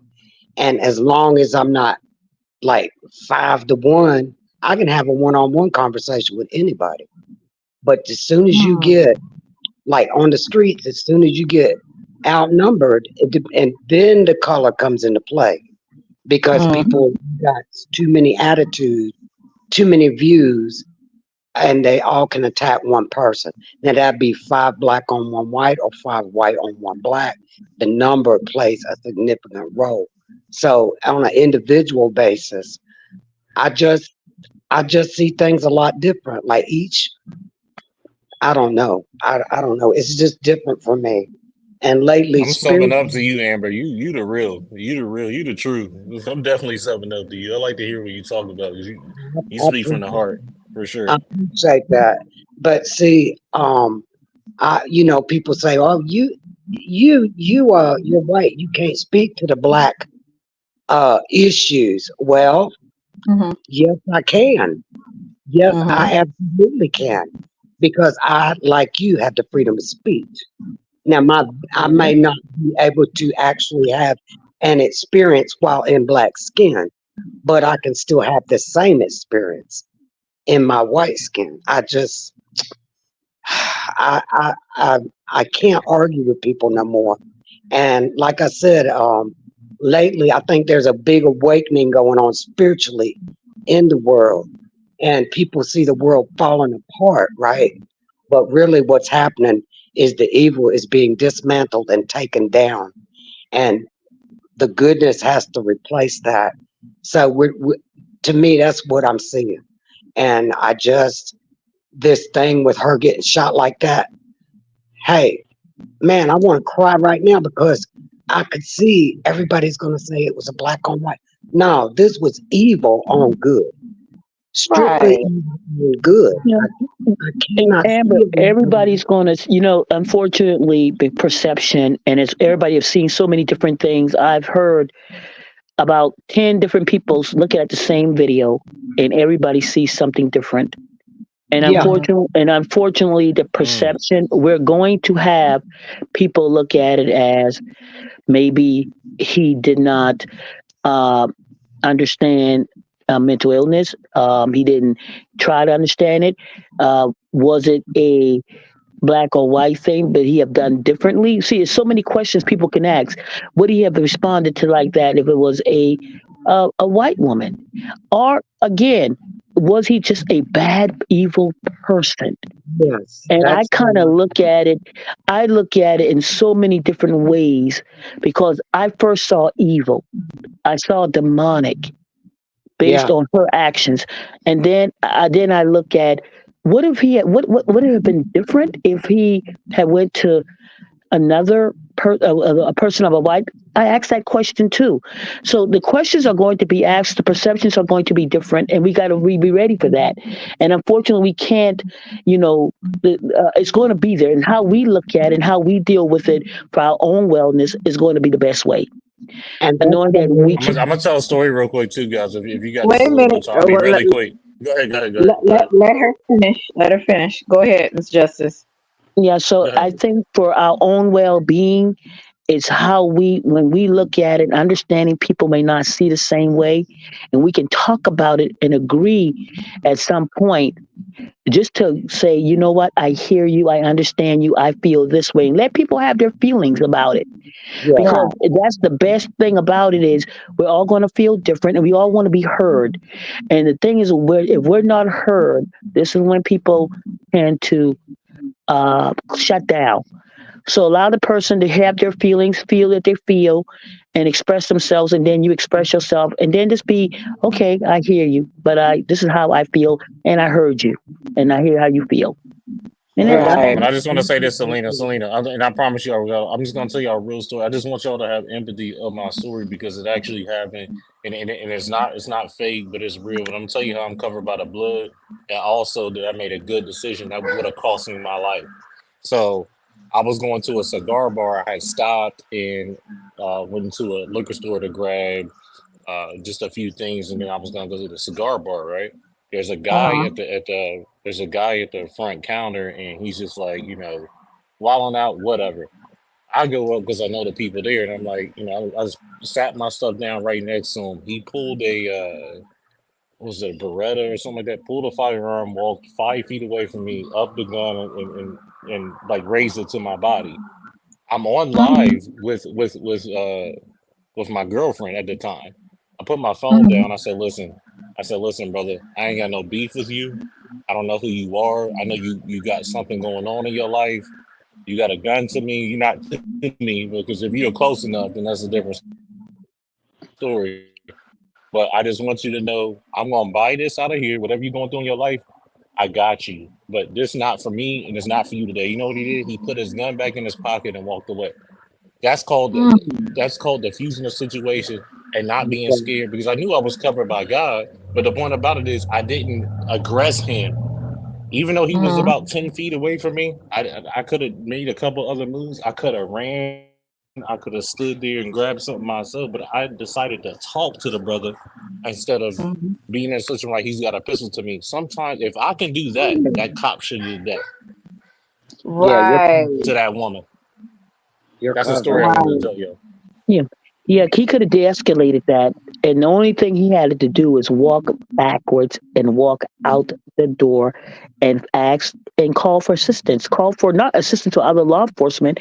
If he was really that concerned about her health, ask somebody. Can you ask her if she needs help? First of all, ask her, can I call a family member, and then ask her, do you have a social worker or because many times people do have a counselor. Do you have a therapist? Do you have anybody that you call? Because most of the people that I've dealt with, if they're experiencing any type of crisis, psychosis, they have a plan. And that plan tells them what they're going to do if they feel they're in need of help. That is, call someone, call a parent, call a friend, call your therapist, call somebody that you trust, or call the crisis line. So it's so many different things that they should be trained on today as law enforcement. We didn't have that training years ago. Okay, I'm gonna tell y'all a story. What they do today in mental health and law enforcement, the training that should be there, what we did over 20 years ago when responding to a mental health situation was, it's so sad, but I'm going to share this with you guys, how different it was 25 years ago. That's how many moons I went by already. We would respond to 1096, 8 to 12 cars deep. Wow. Women or a man. And guess what happens? We didn't go there. We were not going there to do crisis intervention because we weren't trained in crisis intervention. We're going to either do two things. We're going to tie you up, send you over to the county hospital, or put you in jail. Dang. So now that's the response police. to me. Yeah, go ahead.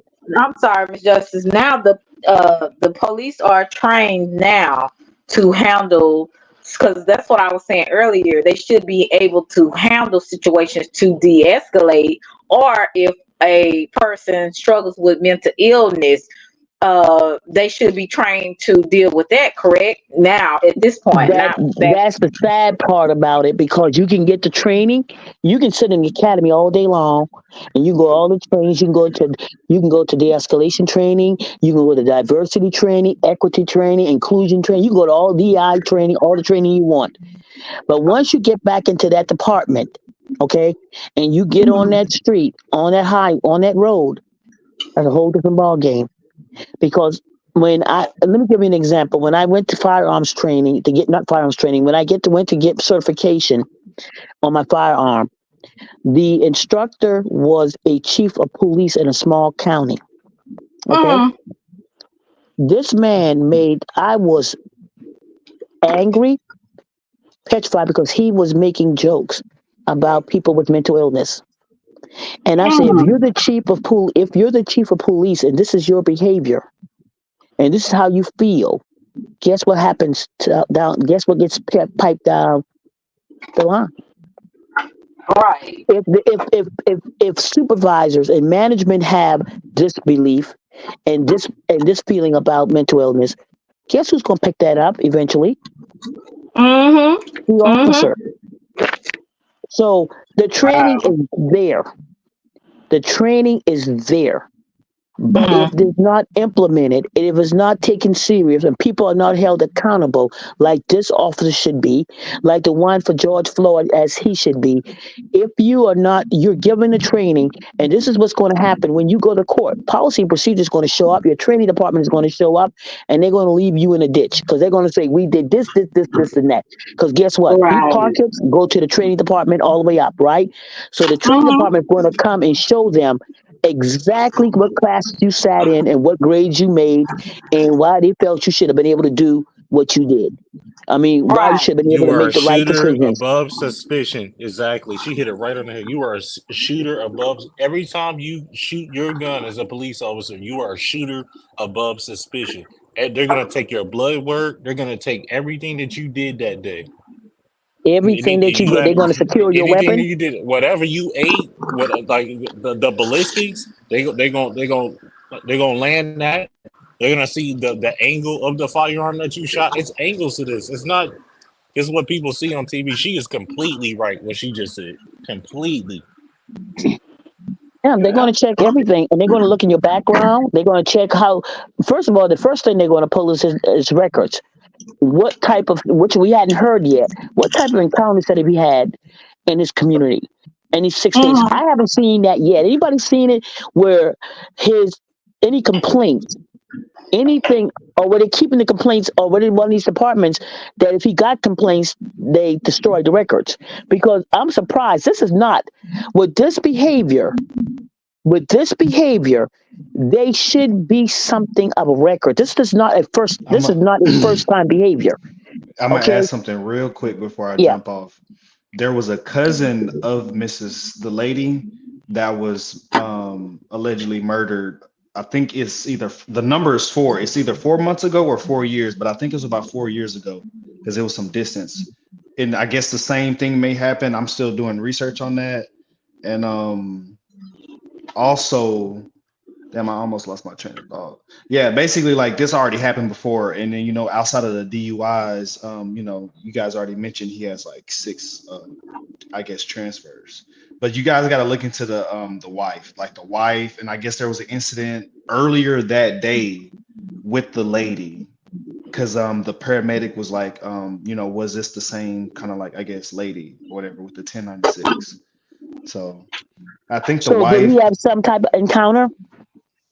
I think, because somebody said it in the chat, that was the call made about him when he asked or something. So it's something weird going on. They were, the guys that I was watching doing content on this, they were like proposing like questions like, hey, did the wife and the lady had an issue or something? Because she's like she's at the mental hospital like 8 minutes away from the lady. She works there, you know, so it's kind of like looking a little different. So So you're that's thinking all. you're thinking that the wife may have had an encounter with her before? Yes, and it's so much of a coincidence that the wife has a dad that got the husband on. That's just like the extra, you know, cherry on top, you know. So it makes it look After I even seen that, worse. that Mo 3 case, man. I'm gonna tell you that Mo 3 case opened up a lot of things for me. But salute, That Selena. Mo, Thanks for having me. You know, good content. Thank I'm you, always checking Stefano. in. Yeah, whenever I'm off, I check you out. Say salute to you. I appreciate you. Thank you so Not for much. yeah, I'm gonna sure. drop out too. Thank you, Selena. Thank you Yeah. to the panel. We had a really good like talk today. Like it opened my eyes to a lot of things. Salute to all you guys and God bless all you And guys. thank Thank you you, guys Selena, as for having well. me up. For Thank sure. you, Thank you Selena, as so well. much. Thank you, Justice. Guys, y'all check out Justice. She has her own channel. Um, very intelligent lady. We got some other content creators in here. Commander, if you can put Justice and T1000, Marissa's Nitty Gritty, Narc, Shay Love was in here. Let's see who else is in here. We got Roy Lee. He's not a content creator yet, but he needs to be. Who else? Chicky D is a content creator in here. Let's see who else. Let's see who else is in here. We got Amber, Angels, Truth. You put your information in here as well. Y'all check out these content creators. Gamma World was in here. All these people have good channels. Hey, how you doing, Mike? Thank you for coming through. Yeah, we're about to end this. I don't know. Thank you so much, Gamma. I appreciate you. Y'all check out her. She has a game night. So y'all that's interested and y'all like playing different little, games online. She does that on Thursday night. So you guys check her out. It's really fun. I have some great content creators in here. So if some of the mods can share their channel, I would really appreciate it, as well as the mods. If you have a channel, you can share your own channel. And I appreciate you for coming through. And I hope I spoke to everybody. Thank you, Wavy. I appreciate you. Hope I spoke to everybody that came through. I try to acknowledge everybody, whether I'm typing or saying it verbally. But I appreciate everybody that came through and pressed the like button, that shows some love. That if you joined the membership, or if you because you'll kind of see my little rough moments in the membership when I had to go off and I acted a fool. So you can see that on the memberships. But anyway, I appreciate everybody that gave their input on the panel. And forgive me earlier, in between with the technical difficulties. I have no idea, was that StreamYard or was that my computer? So I will be checking on looking for another computer soon, because I do not like that. But I do thank you for being patient. Amber, Amber dropped down. Well, I'm gonna bid you a goodbye, a good night. I'm enjoying myself. Yes, it is a spiritual warfare out there. It's a lot going on, and people not paying attention because they so into the drama. And you better look around you as what's really we need to pay attention to, because there's no way in the world somebody say something about, they got some water, boiling water. Then they say in the name of Jesus, and then somebody just say, you better not, and then they take somebody's life. Like, he didn't even give a warning shot. So, these people out here, they extreme now. They doing all kinds of crazy stuff. And the policemen, our policemen, and firemen, all these people, they do have a stressful job. I'm not gonna lie to you. Doctors, nurses, all of these people have a stressful job. And I applaud the good ones that do protect and serve, the good ones that do care about other people. I applaud them because we need those people. If we didn't have policemen, some good policemen, if we didn't have firemen, we would be in some bad shape. But the bad ones is the ones that disregard human life, the ones that are so emotional, the ones that are blinded by their own hate and racism or their biases. Those are the ones that I can't stand. And then you have some, like I said, you have situations that could be avoided, but due to people being so emotional, are guided by the darkness in their spirit. They do all types of things to people. They don't even see other human beings as living beings. They live on how they feel and what they want done. They're selfish, they're self-centered, they're self-absorbed. And unfortunately, we got to deal with people like that. Thank you so much, Justice. Unfortunately, we got to deal with people like that. And that's unfortunate for all of us. But I think good, like I said, good policemen like Justice and other people that have, I know some former policemen that actually protect and serve their community. And those are the people that I applaud and give honor to. So I hope justice for this young lady. And nothing can be said to bring this woman back. But what I will make an effort to put these people in my prayers, that they will get comfort, that they will get some type of justice. But to be honest with you, I don't think there's any type of justice that would make them feel better. It may make them feel a little bit better that this person is behind bars and, they have been, got the first degree murder and he's in there for a long time, maybe, life without parole. That may suffice just a little bit, but that can't bring that woman back. It can't bring that woman back. And regardless, whatever type of mental illness she had, she was somebody's mama. She was somebody's daughter. She was somebody's niece. She was somebody's friend. So they can't bring that woman back. And that's unfortunate. But I appreciate you guys for coming through, and we're going to keep exposing this evil. And call it for what it is. Like I said, but we also do have to understand, even though there's a lot of evil there, whatever action that we do, there's going to be a reaction. So some things we don't mean for things to go as far as they do, but they do, so we have to be careful also how we deal with a situation as well.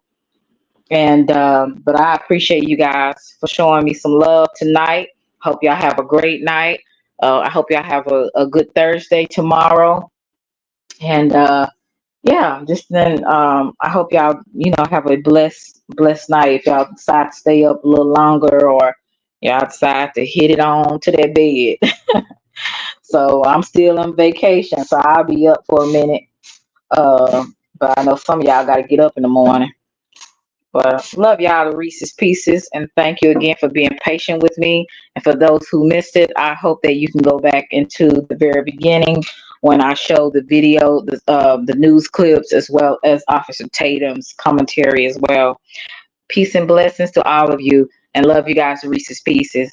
Bye.